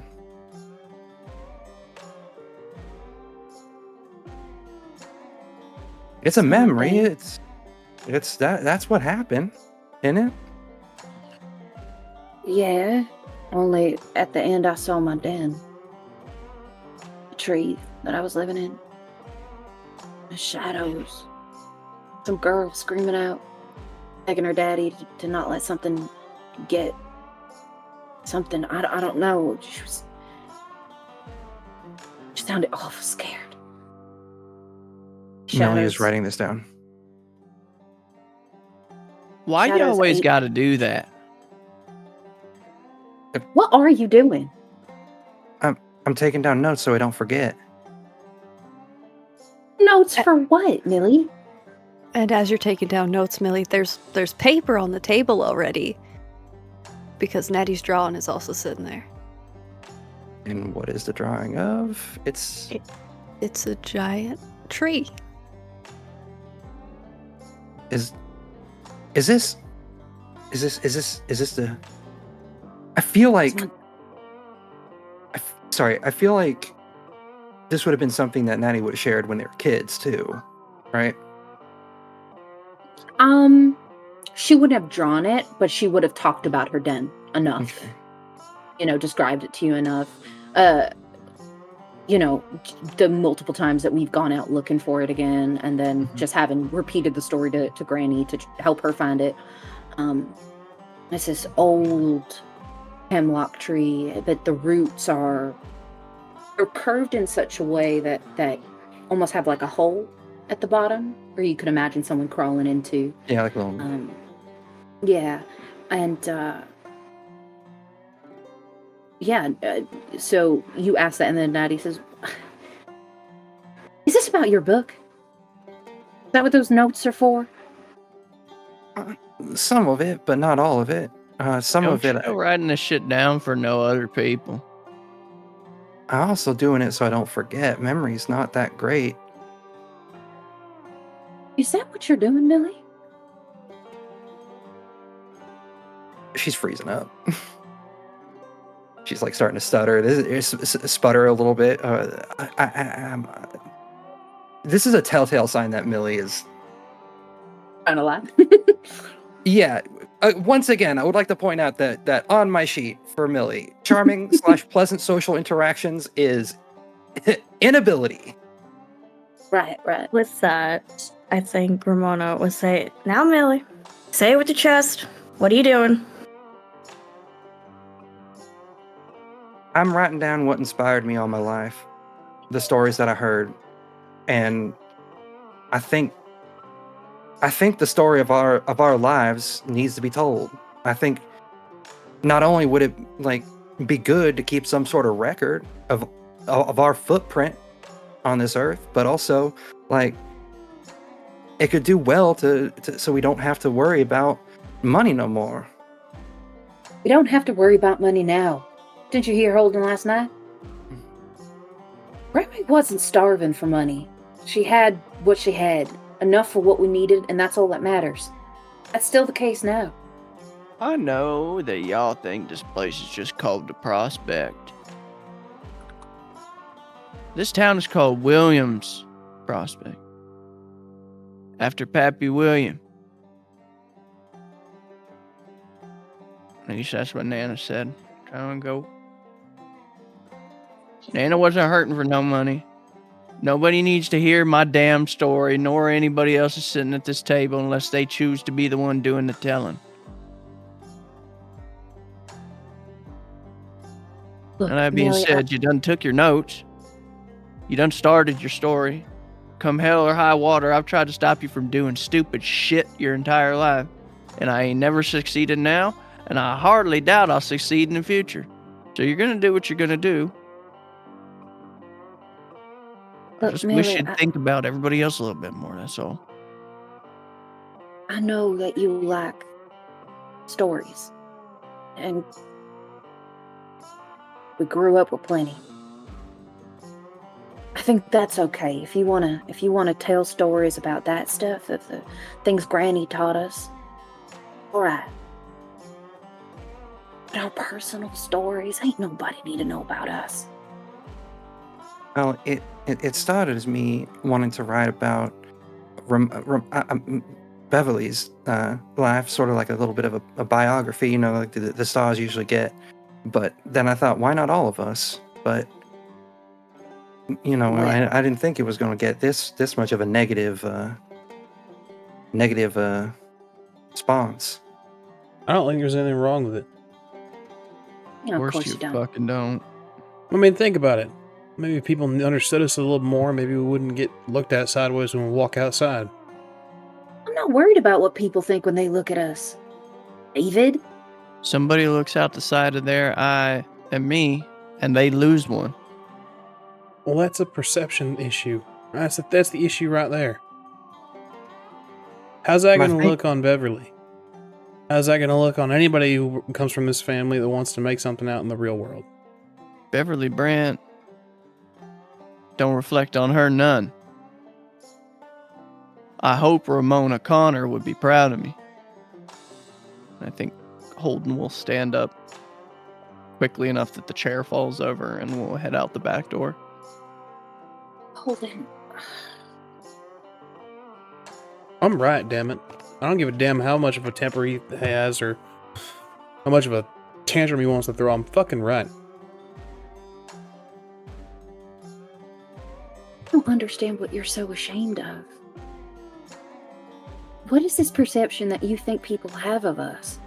People look at us like Of we're people who- nuts. People look at us like we're some fucking backwoods family that lives in the woods, and they don't look at us right. They look at us like we're being left behind, like we're people that are just lost. Like we're Nothing some wrong with where we Hey. came from. Who's they? David. everybody. Not been my experience. Is that why Now, you changed is your it- name? I already talked about why I changed my name. Now they look at me in a more condescending manner. But it's not at the side they are. Even people from here look at us like we don't belong. Look at us like we're some sort of show out in the woods. People can come up the road and look at and then point and run away. I'm not saying anything wrong. It's wrong where we came from. Just saying if people understood where we came from more, maybe they wouldn't look at us so weird. Maybe people would understand us and treat us like people. Be willing to talk to us rather than run away from us. Worry about getting hit. And I'll look off in Holden's direction. Maybe there's a good reason that they should be afraid of us. They should keep their distance. I don't There know is if no telling good the reason. world about it. All it is they get hit or bit or cursed at or spit at, or we have a very negative connotation to the Connor name. So Maybe- I'm just saying I fully support a biography. It doesn't have to be the exact truth or everything, but maybe if people knew a little bit more about us, they wouldn't be talking about all these rumors, all these the gossip that we heard growing up, all the little things here. Maybe we can actually put some more respect on Grammy's name. Maybe she's just gonna trail off. When things go wrong in this holler, people get hurt. When babies need to be born and such things like that, who did they go to? Did they go to their priest? The doctor? No. They came to Belinda Connor. Yeah, you're right. But they came to her as a last resort. As some sort of forest witch who they were afraid to make a deal with. They thought that she was gonna take their eyes or, their firstborn as payment. They didn't come to her first, you know it. Just look, you want to tell your stories, you tell your stories, but leave me out of it. Ain't nobody need to know about me. I don't care if they look at me like I'm weird. I don't need their validation. I think Millie's gonna reach out to kind of hold Natty's hand, if able. Kind of give it a little bit of a squeeze. She's gonna say, I won't do nothing that you won't want me to do. Well, I do believe your story is worth being told, though, but if it bothers you that much, I'll shift it around a bit more. Yes. Good. Is that in her head, or does Yep. everyone hear that? Nope, it's Oh, just in good. your head. Cool. So cool. Yeah, Natty flinches.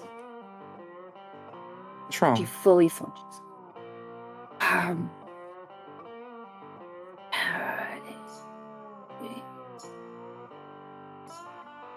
I think I just need you see she like shakily takes out another cigarette, starts smoking it. She gets that distant look on her face again, but her head is tilting in that same way you saw her do as a kid, like she's listening for something. So No. someone should go check on Holden. And as you listen and think about Holden, you're out in the back. What's going on with Holden right now? Holden's real tired of these kids already. They can't seem to understand the things that Nanny Lindy had said for decades. They can't seem to understand their place in the world, and they seem to be hell-bent on fighting against it. And when things make no sense to Holden, there is one thing that'll always make sense. So he heads back out to the woodshed and starts chopping wood. Repetitive motion, the heft of iron and wood.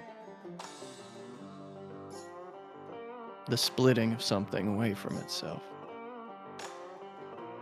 These are things that Holden understands.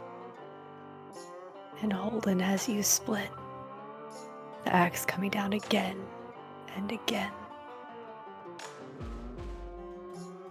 That noise draws the person who was coming up the drive, making their way onto the property.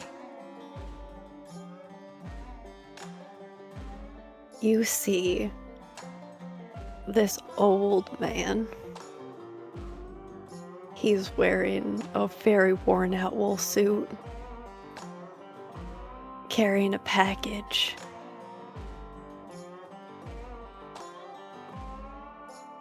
Well, hey there, Holden. And you see Leroy Whalen. Now, he's been working with your Grammy for a long time. Hell, he was the one who brought you here in the first place, but he was a lot younger then.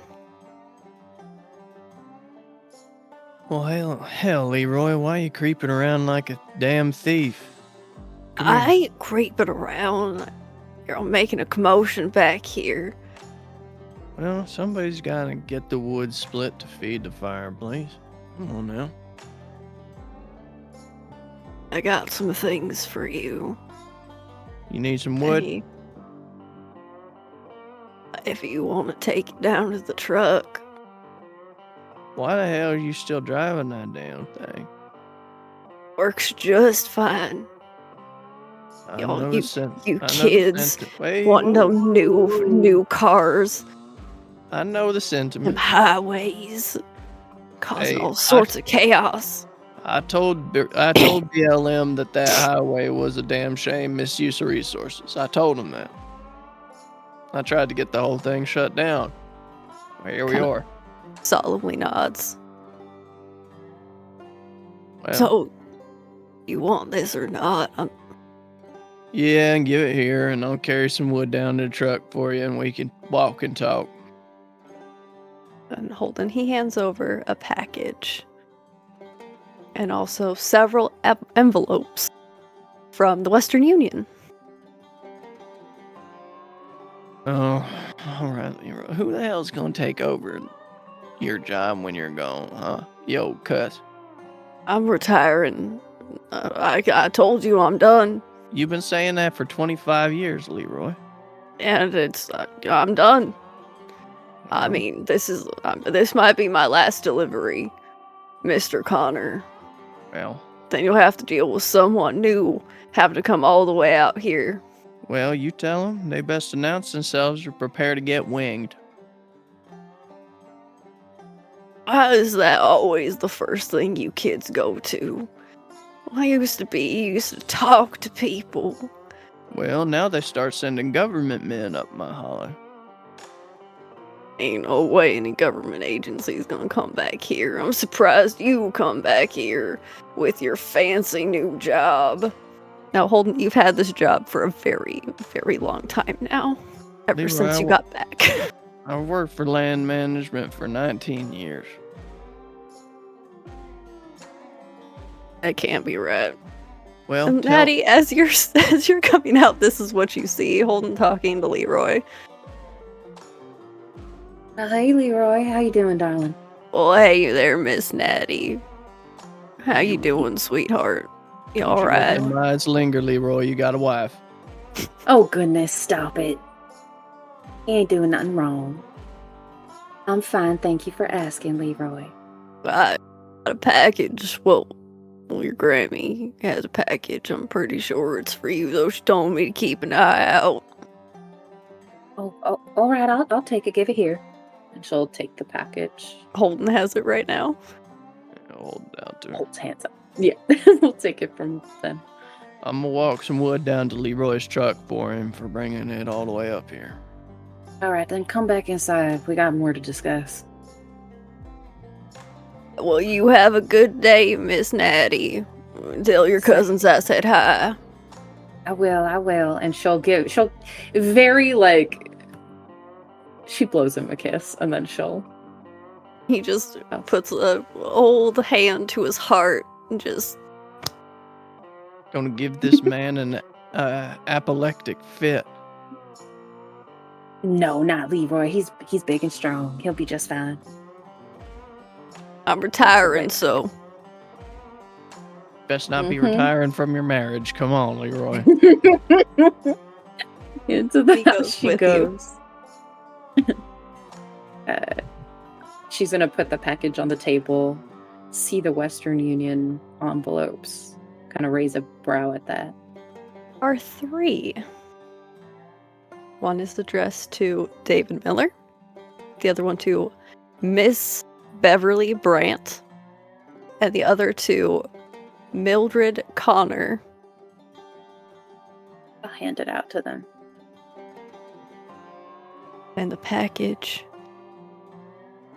is from Morgan for Belinda.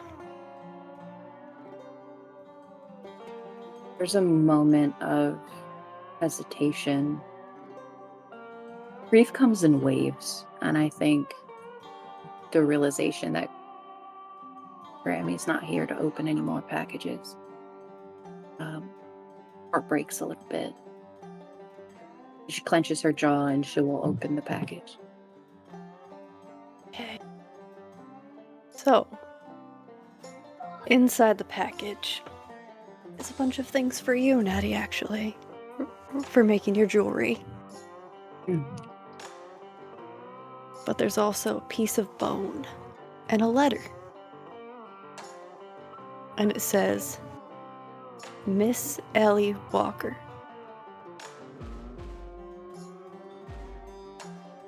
I'll open And it. at the bottom of the package is something wrapped in fabric. Okay. I'll open the note first. The note reads, Hope you're doing well. We got a few new things and we're cleaning out the attic and found some of Emmeline's belongings. We thought you'd want this back. That ringing any bells for me? Emmeline is Daxton's mother. Okay. She sits and will unravel stuff that was like wrapped up. Now, Natty, Mm.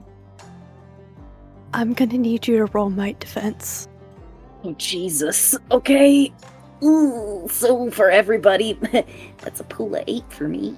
Remember when you Go roll scared to this. touch like normal items? Yeah, I guess so. Not in this case though. Okay, all right. Ooh, boy. It's a 4 on the die.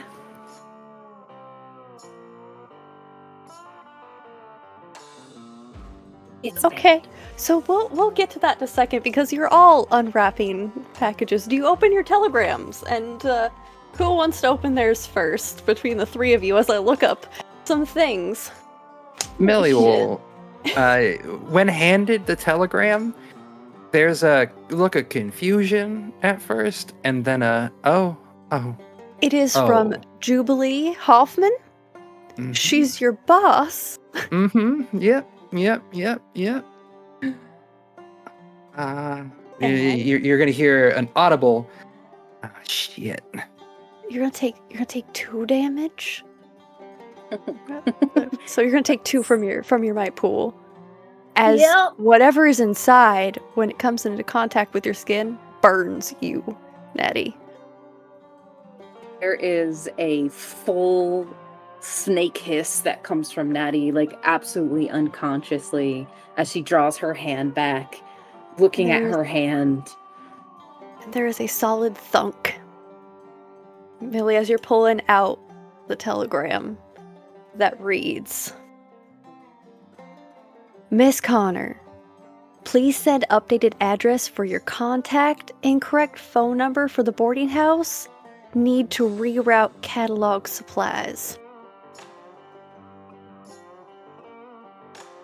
Shit. Natty, are you okay? I'm tucking that away for a quick second. He fully gets up and is like holding her hand. I'm actually gonna get up and go to her and like look at the hand. The hell happened? And I'll look at the package. I won't touch it. There's no mark. However, inside, you see some sort of metal chain poking out and the slightest edge of something metal in the fabric. Now, David, do you look in the box? I gotta. There's this perfume smell, David, that comes out that you haven't smelled in so long. It's the same smell from the bottle that used to sit on your mother's vanity. Back in Glamorgan. In your house. In the room that you shared.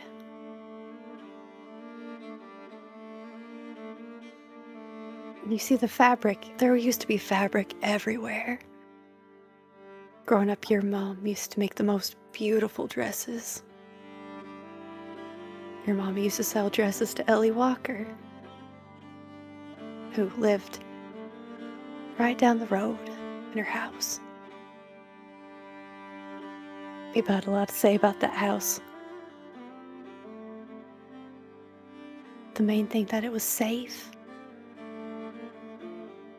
And it was warm. And all the girls who worked there were happy. And you can see that too, that piece of chain laying in the fabric. Ellie sent over your mama's thanks.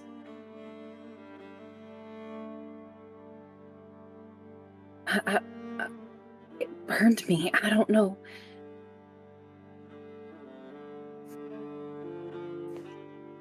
That watch never burned you, David. And your mom used to sit and tell you stories about her daddy. Give it here. Can't touch it. You're gonna have to pick it up. Yep. I'm sorry. No.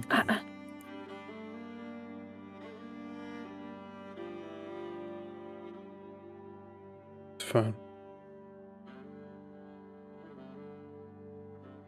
Do you reach into the box and grab it? I would. Warm.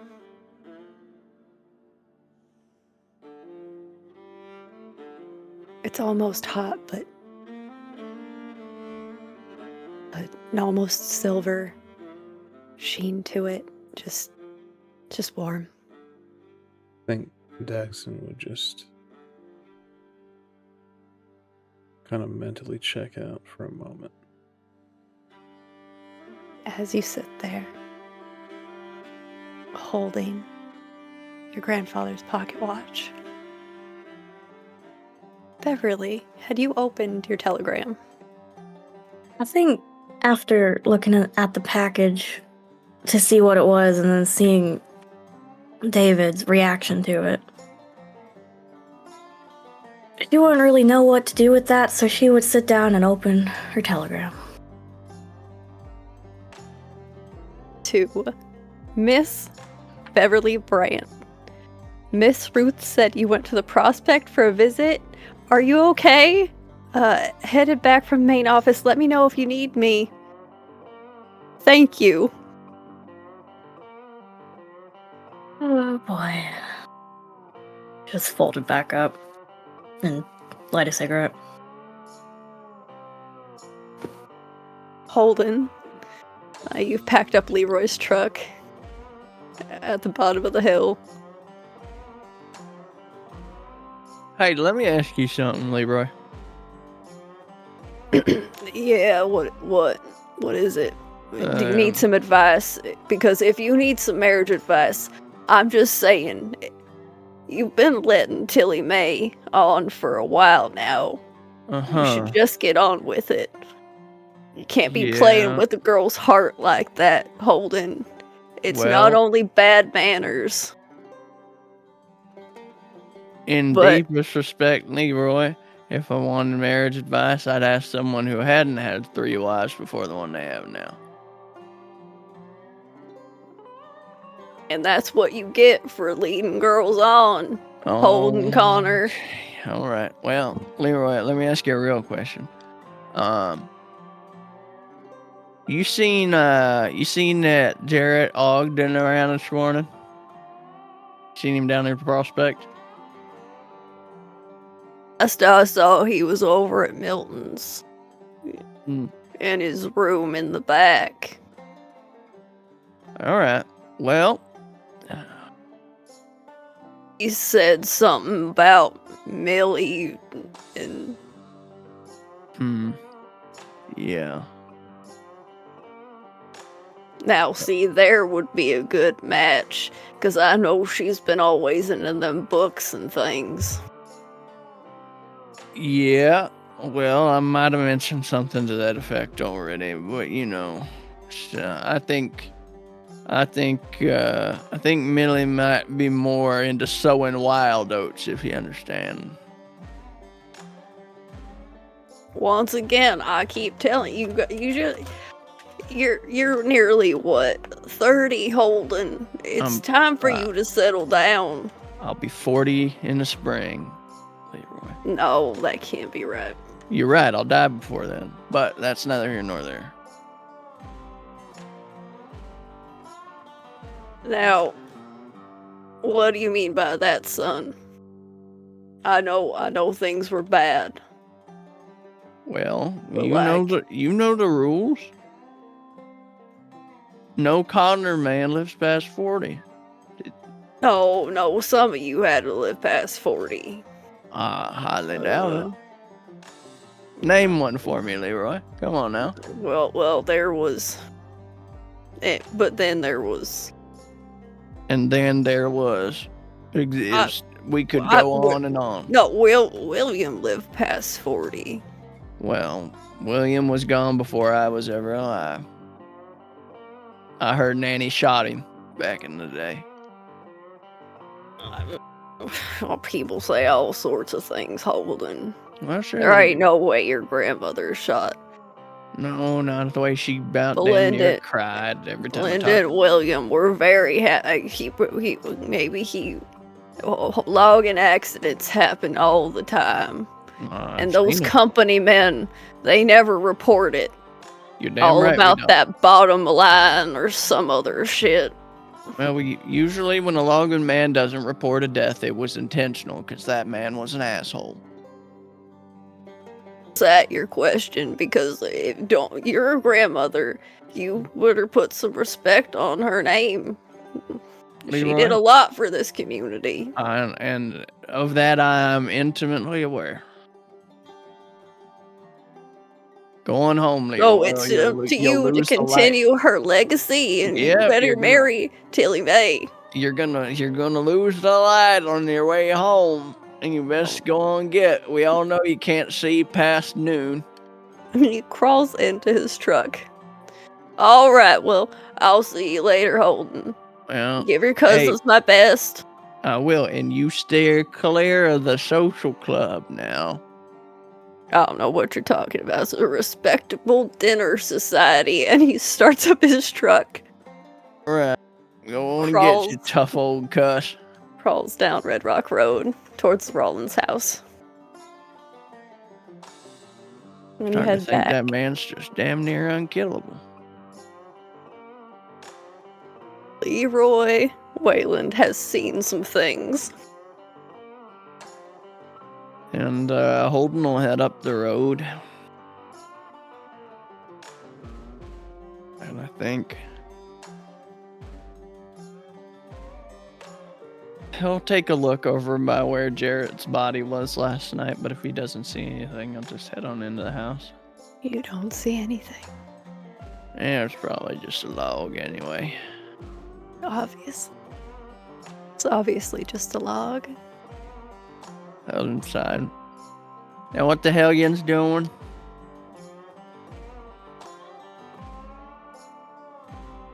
Natty jumps at the sound of Holden's voice. She's like, Leroy Wayland sends his regards. He's How's still that man alive? doing? Barely, Yeah. but yeah, can't much see past noon, and You gonna Yeah. make it back to town okay? that ain't my problem. God damn it. Anywho, sounds like Jarrett got some mail down at the boarding house today, so I guess probably a log or something. I ain't too worried about it. Holden. Right. He was You very looked quick in at looking for a story. You looked at a log and not only saw a body, but very specifically saw it as Jared Ogden, and you're just gonna say it was a log. I ain't seen nothing till I seen it. You know the rules. Anywho, Western Unions, highfalutin folks getting letters and such. There's still one on the table, too. But David seems to be ignoring it.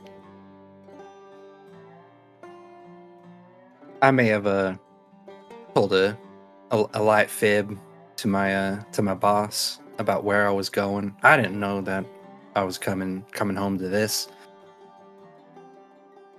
You need to What go did down you to town tell- and send a telegram, or Yeah, I need to tell them where I actually am, and I hope they'll understand. quit. What did you tell them?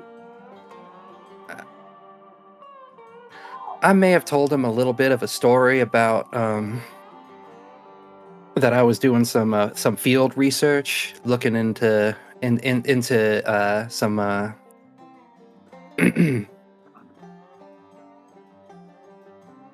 We didn't have like an established one, did we, Az? You told them you were doing some geographical research on the area based on the updates to the railways That, yeah. with your specialty in geography. And you know how they're trying to get the rail system all mapped out and all that. I thought it was like a good way when she's just gonna look to Beverly when I was told we needed to come back home. To be more specific, the abandoned railways. Abandoned railways. Yeah, I Seems think that- you should probably just send a telegram back and quit. But Tilly May said they're hiring down there at the post office for a lady at the desk. That's not what I want to do, Holden. That's not going to get me out and being able to actually do my field researches and getting to see the world and all that. And Nothing's ever going to stop you from that. You're too damn stubborn. Wait a minute. Wait. You didn't get my letters? I didn't. I sent letters to both of y'all. Let you know what was going on here. No, Beverly just told us that we had to come back home. Beverly, did you get any letters from Natty and not tell me? I didn't receive no letters that I remember. Well, ain't How'd that you just know strange? come on home? I'm sorry. How did you know to come back home? Just figured it was time for a visit. You made it seem urgent, Beverly. An urgent visit. Natty is squinting hard. Looking at Beverly. Doctor's Yeah. going to be here soon. Now, Beverly, Mm-hmm. I've seen your sheet. I've seen the character you made. Mm-hmm. So, Natty, as you look at Beverly, there's nothing there. There's a pleasant smile of just figured it was time for a visit. I don't believe it for a second. I don't believe it for a second. Because I know how good of an actress she is. Yeah, she squints hard. She lets it go for now. Beverly seems unfazed, just smokes a cigarette. Now, But she does avoid eye contact. Just looking now up. when the doctor shows up, I feel the need to ask if the plan is to send him away or let him take Nanny's body. Now I That's say it. that with the utmost insistence that we take Nanny back to the family plot down the way and inter her ourselves. It's where I all don't your see why parents not. are. Whatever you want to do, Holden. There's Well, history in that plot. Nanny Lindy would want to be buried with her chillins.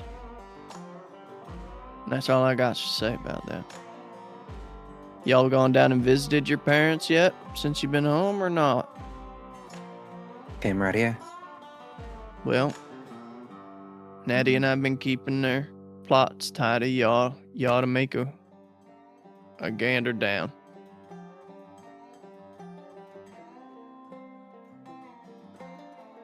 Natty. As far as Natty's concerned, she doesn't have parents. So for her, it's all about keeping things tidy for them, you know, but she doesn't have anything.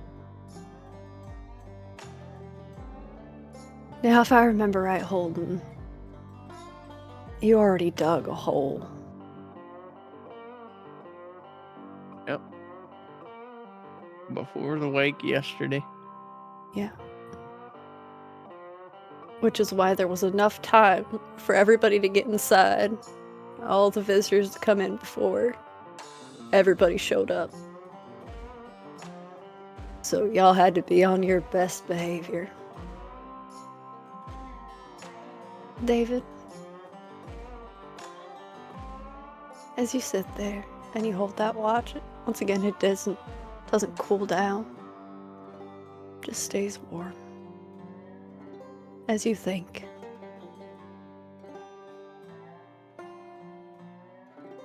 There's a few moments before your visitor is gonna arrive. How's David doing? What's going on in his head? I think he's probably just reflecting on the smell, feeling the warmth. And as you aptly said, probably ignoring the other bit on the table. Just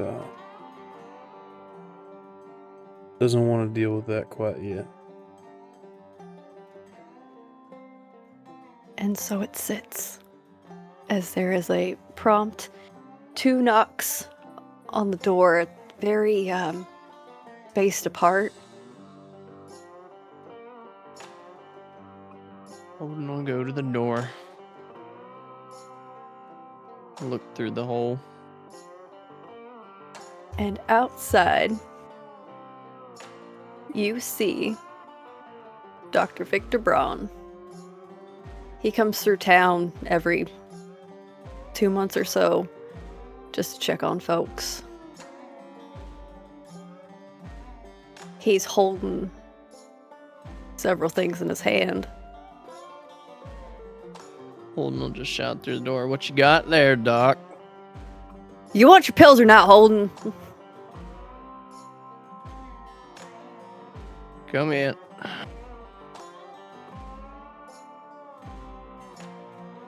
Can you get the door for it? I'm holding.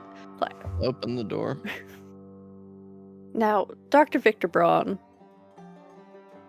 early 30s. He came all the way down from Pennsylvania. He was going to do some good. And then he came here. The mentality here is we take care of our own, and he wasn't one of our own. So he fought tooth and nail to help people. But that professionalism that he came into town with, that hope of being that great doctor, definitely has fizzled. As he comes in with a box. Oh, hey there. Beverly? David? There's a whole talk in town about how updates and such to your family. I'm so sorry. Just do what you're here to do, Doc. Ask your questions. Well, mainly, I'm gonna be gone. I got paid to go back to Pennsylvania for a little bit, so do some work up there. So here is a month's supply. And my humblest request, Holden, that you can just not put anybody down in a way that can't be fixed in a month. Please. If it happens, Last I know the way time, to turn I had it. to re-break bones. Well, that was his fault. Now, I'll do as best I can, but if I can't avoid it, I know the way to tourniquet, and my truck bed's big enough to fit a man or three. Now, 2 people tourniquet. Hey, Natty.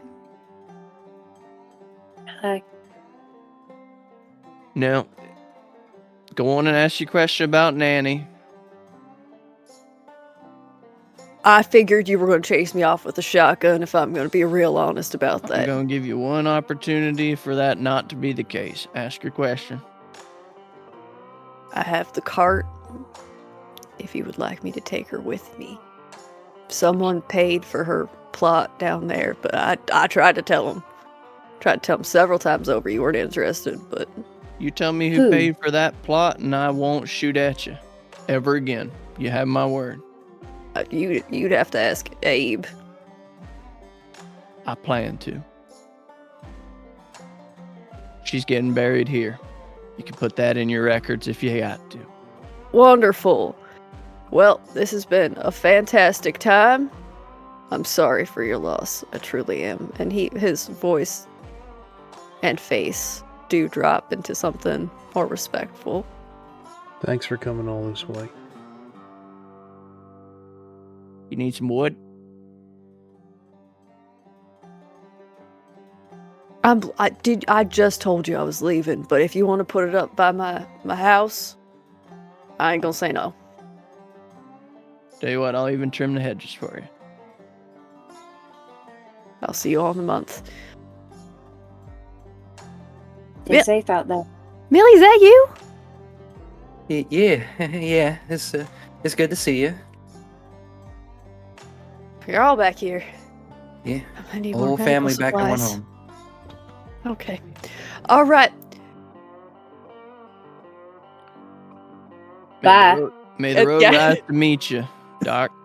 And he just kind of leaves. He looks exhausted spiritually, mentally, and physically. But there's kind of a lilt to his step, the fact that he's leaving the Connor home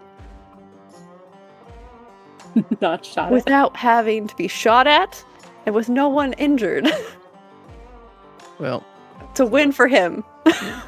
we needs to put Nanny in the ground, and then it sounds like we got a trip into town to make. Yeah, I gotta let the home office know where I actually am now. And Otherwise, quit your job, right? we'll There's cross time that. to think about that. Yeah, we'll cross that bridge when we get to it. At what point are you just gonna admit that you want us to be home and you miss us? Ain't that?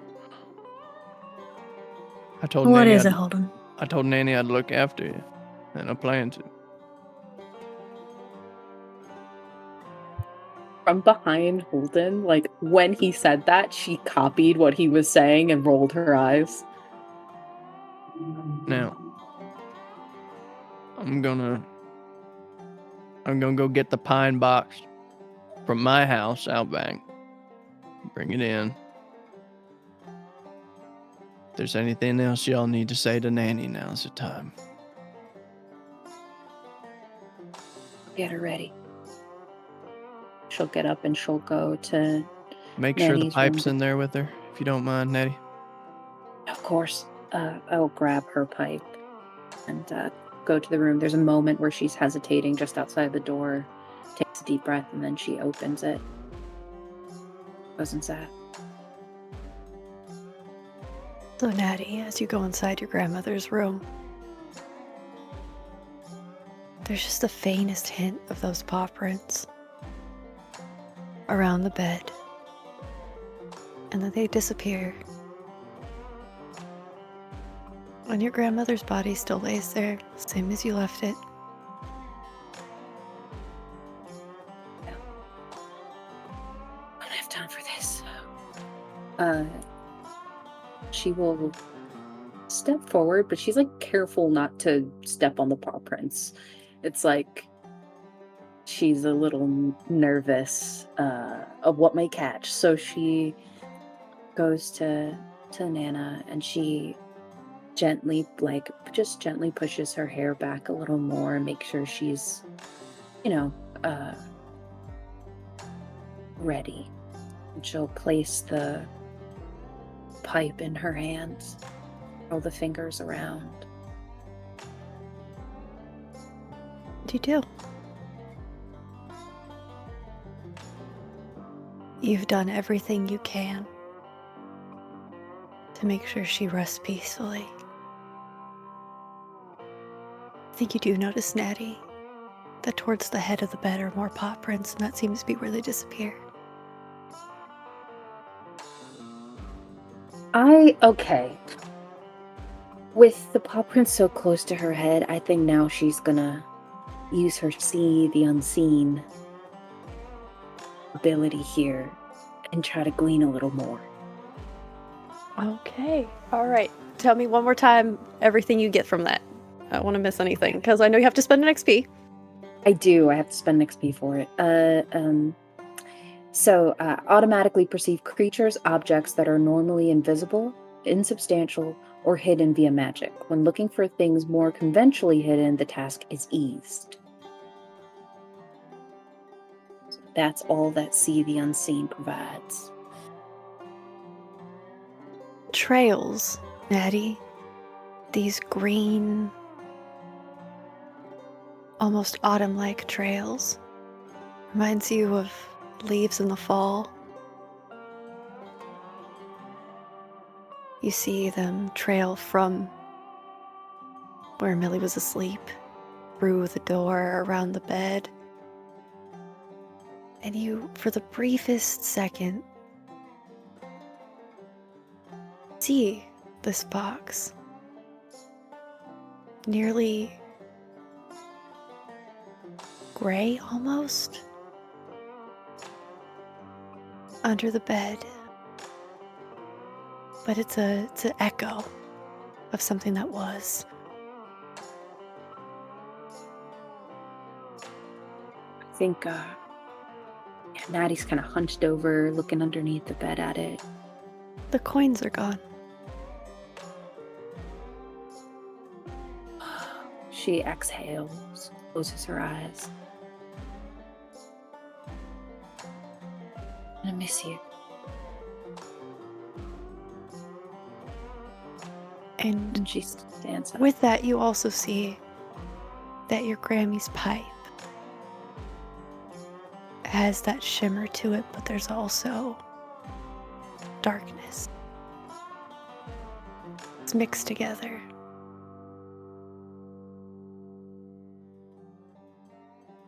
Oh, that makes her nervous. Now she doesn't know if it's safe to bury it with her.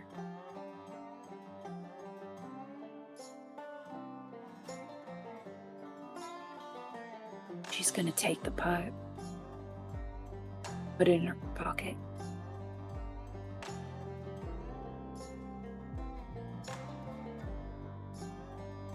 And with that as well, you're able to see that the chest in the closet that's still kind of open has that glimmer about it. Yeah, she's gonna walk on over to it, pull out that key. Slowly, she'll put it in as she hears like the clicks of the lock. Turn it. I'm gonna need you to spend an XP to try and open this chest. Jesus. Okay, I'll spend an XP. And then I'm gonna need you to roll. Okay. All right. That is a 13. Lucky 13. Canonically. So you feel this pressure in your body as you slide the key into the lock. And the key starts to get very cold. But then it starts to warm up just a bit. And the room stays still as you turn it, and it clicks open. This beautiful hope chest that sits in your grandma's closet is now open to you. I think Natty didn't realize she was holding her breath the whole time, so she takes a big shuddering breath and then will pull the top open and peer inside. So inside of this chest is a bunch of papers and documentation. There's also several things in there. You see some sort of carved bracelet. It almost matches the hope chest. This notebook in there as well that just kind of doesn't match with everything else.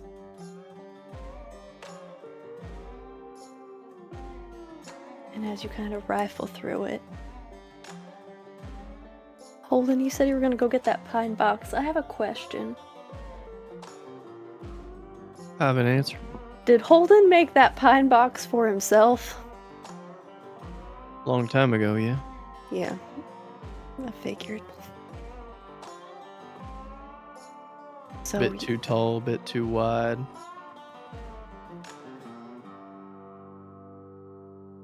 So you go into your shack.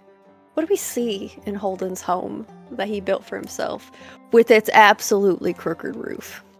The floor is, and most of the walls are covered in wolf pelts. Steely gray, tips of black. Small bed in the corner. The frame Holden made by hand and used hemp rope to create the body support. Chair in the corner. And there's a postcard on the mantelpiece.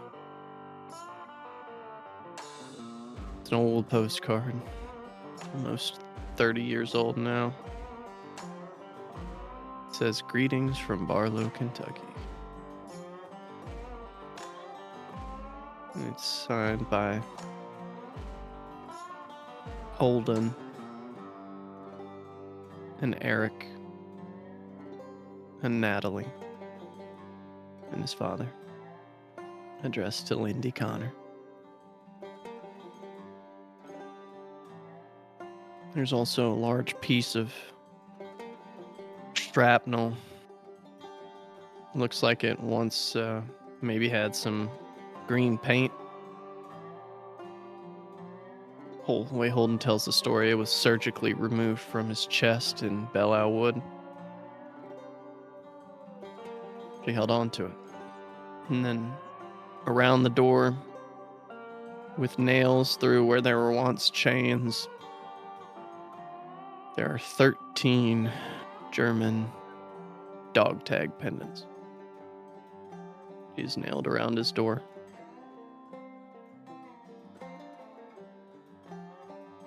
And then the pine box in the only other corner big enough to hold it.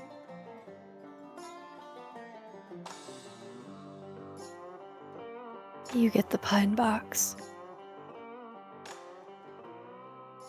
And you all take your grandmother to her final resting place.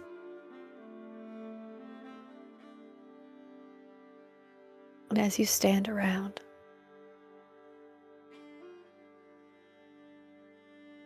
is there anything that goes through your minds or that you want to say before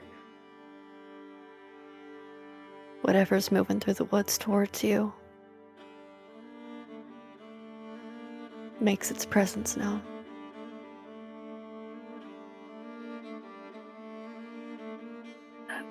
I think Natty bends down and she pulls out of her little satchel. It's herbs. They're just tightly wound with some twine. She puts it at the headstone, or whatever we have to mark off Granny's grave, and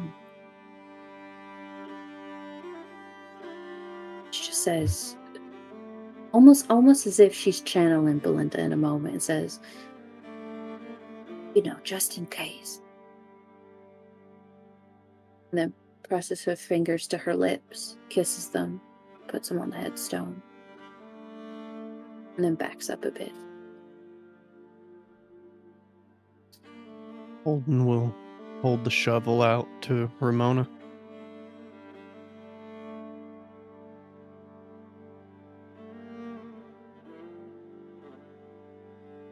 My cat is making my life hell right now. He So has sorry about that. opinions.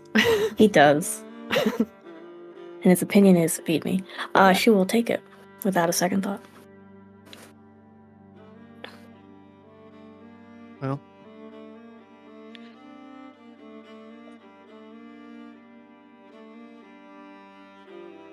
always seemed to me like she loved you best, but maybe it's just because I had a strange view on everything. Put some dirt on her. Pass the shovel around, and then I'll finish the job up. Right. And she seems like she's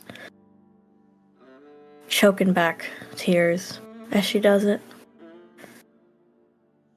And out of a pocket, she pulls out something she fetched from her bedroom before they had left. The pamphlet from the theater she was looking through. And she'll toss it, let it float down. Lands softly. You would think something with so much weight in one way would make a sound. But it's just the noise of the trees and the brush and the dirt. With a sharp exhale, she'll just jut her arm out and towards David to take the shovel.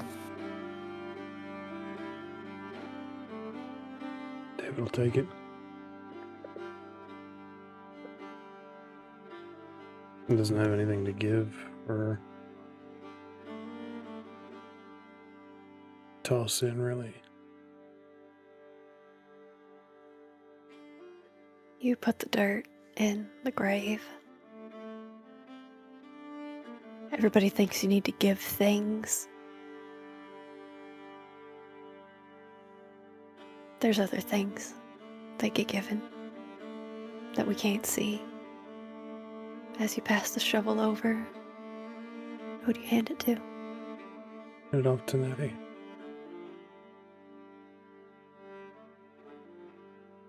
Takes it, shovels it in.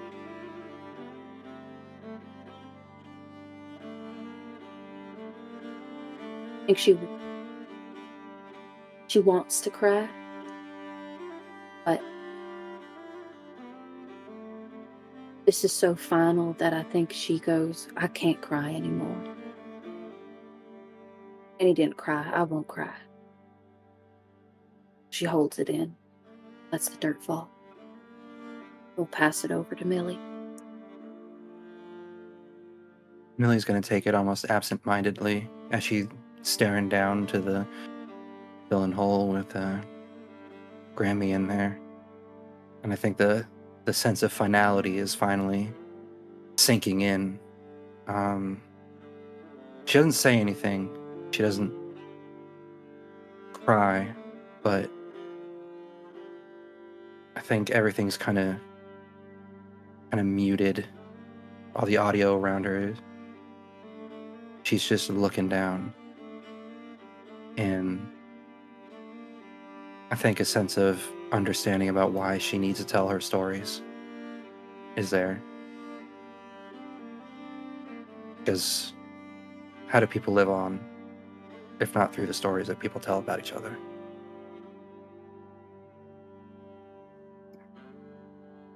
Just gonna put in a scoop and then hand it back to Holden. The great depth that happens with stories.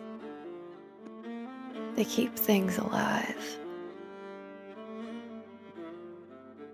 And it's The with modern that immortality. warmth. Holden, you bury your grandmother.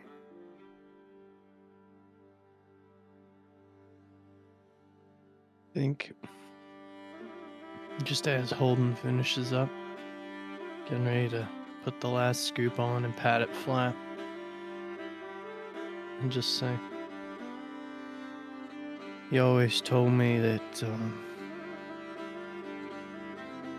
Pappy William and his grandfather or some odd was some great Cherokee warrior or some other.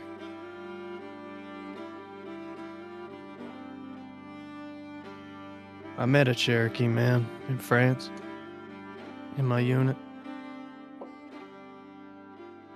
And I asked him some things, in between getting shot at. And then he told me there's no Cherokee word for goodbye.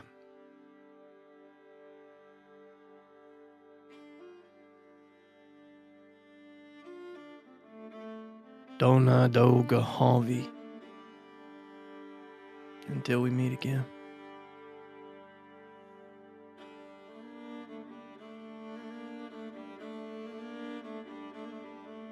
I'll put the last scoop on, pat it flat. So what does that mean exactly? You hear from the edge of the property line. Now, Natty, for you, I'm going to say that your sensient is... Or, not sensient, that's the wrong game. Seen the unseen. See, the unseen is still going, so let me know when you take a look. But you hear this voice coming from the edge of the property line. Oh, she looks almost immediately. Likewise. There's a small boy standing at the edge of the property line. And he is exactly at the edge of the property line. And Natty, as you look at him, that is something that used to be a child.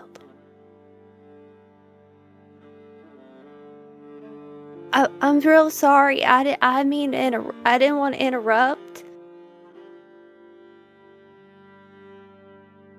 We ain't got nothing for you here, son.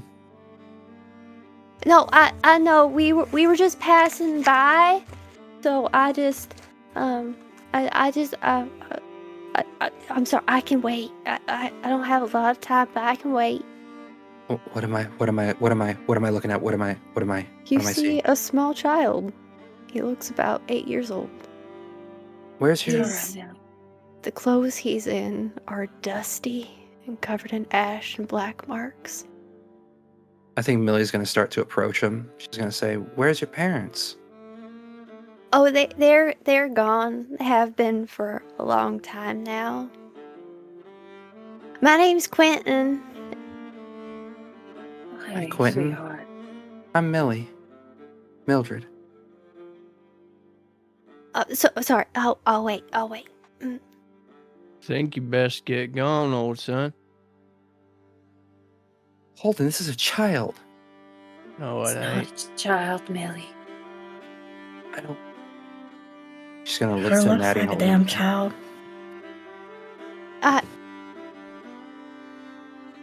He's not Should- alive. Do I need to go? I just have a real quick message. It's just real quick. My friend just wanted me to stop by before we head over to Barlow. Barlow's gone, old son. Well, he says we just gotta check to make sure. Oh yeah, sorry. let me. I remember. Okay. I have come to ensure that the promise made by she who is warden and warded, gatekeeper of these hills and hollers, who is both and neither. No, is that right? No, yeah. That her kin keeps her promise. That is the promise of Belinda of the Crick. Do you swear as she swore? Yeah. I think there's just That's it. I think there's just a look of bewilderment from Millie as she's like staring down this child. Is there any telltale sign on him that He ain't what he appears to be. Natty is essentially whispering, but she's saying to Millie, Millie, he's dead. But he's standing right He's there. He's dead, Millie. He's not alive. Natty, Can you you- gotta answer the question. You're the one with the gift. Sure, all of you are Connors. Otherwise, I wouldn't have been able to. Or at least But, I don't know. My friend was real vague. Just that he says he pays his respects to her for what she did. I understand. I understand. So I can tell him you swear. Did your friend tell you what promise our Nanny made? Well, she said she was going to keep him out, and there wouldn't be no more like me and my friends. I swear. I swear. All I'll right. make sure. Quentin? Okay. Quentin? Did you know Eric?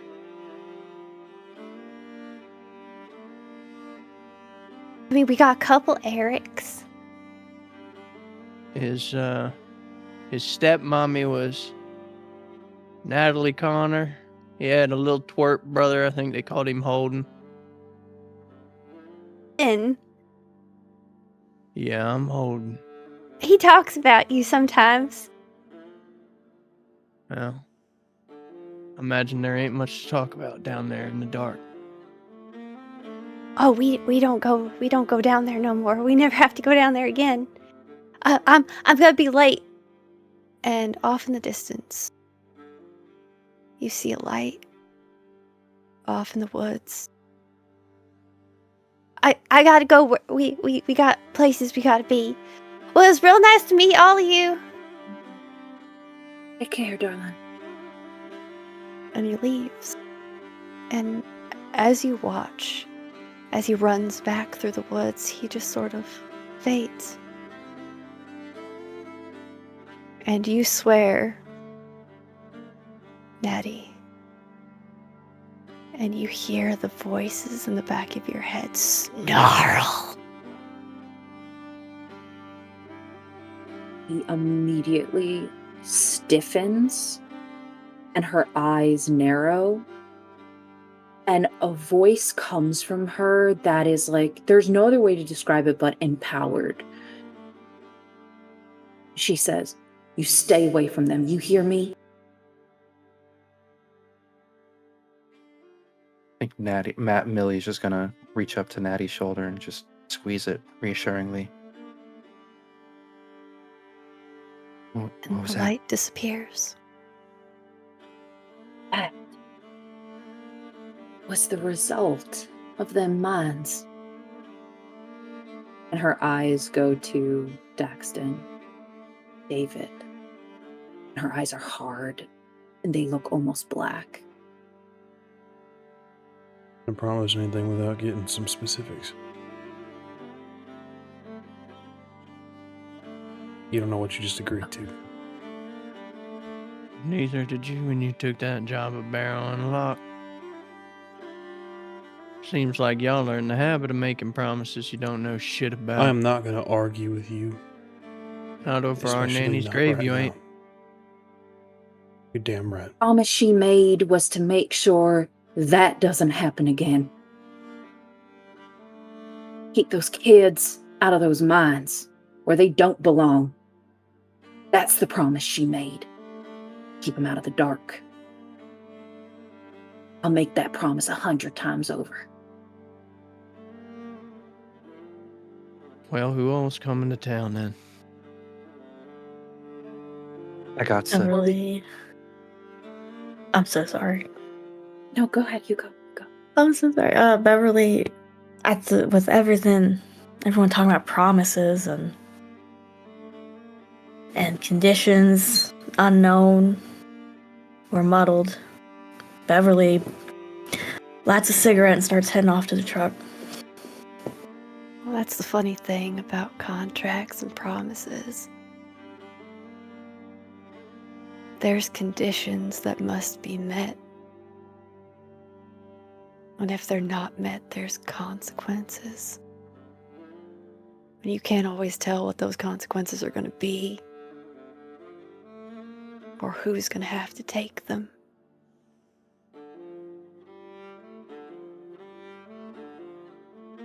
And as you all head into town, with deals made, promises rekindled, and a warm feeling in your breast pocket, David, where we'll end this session of Old Gods of Appalachia, our Family Tithes. We'll catch you next time. Thank you all for being here. Go drink some water. Yeah.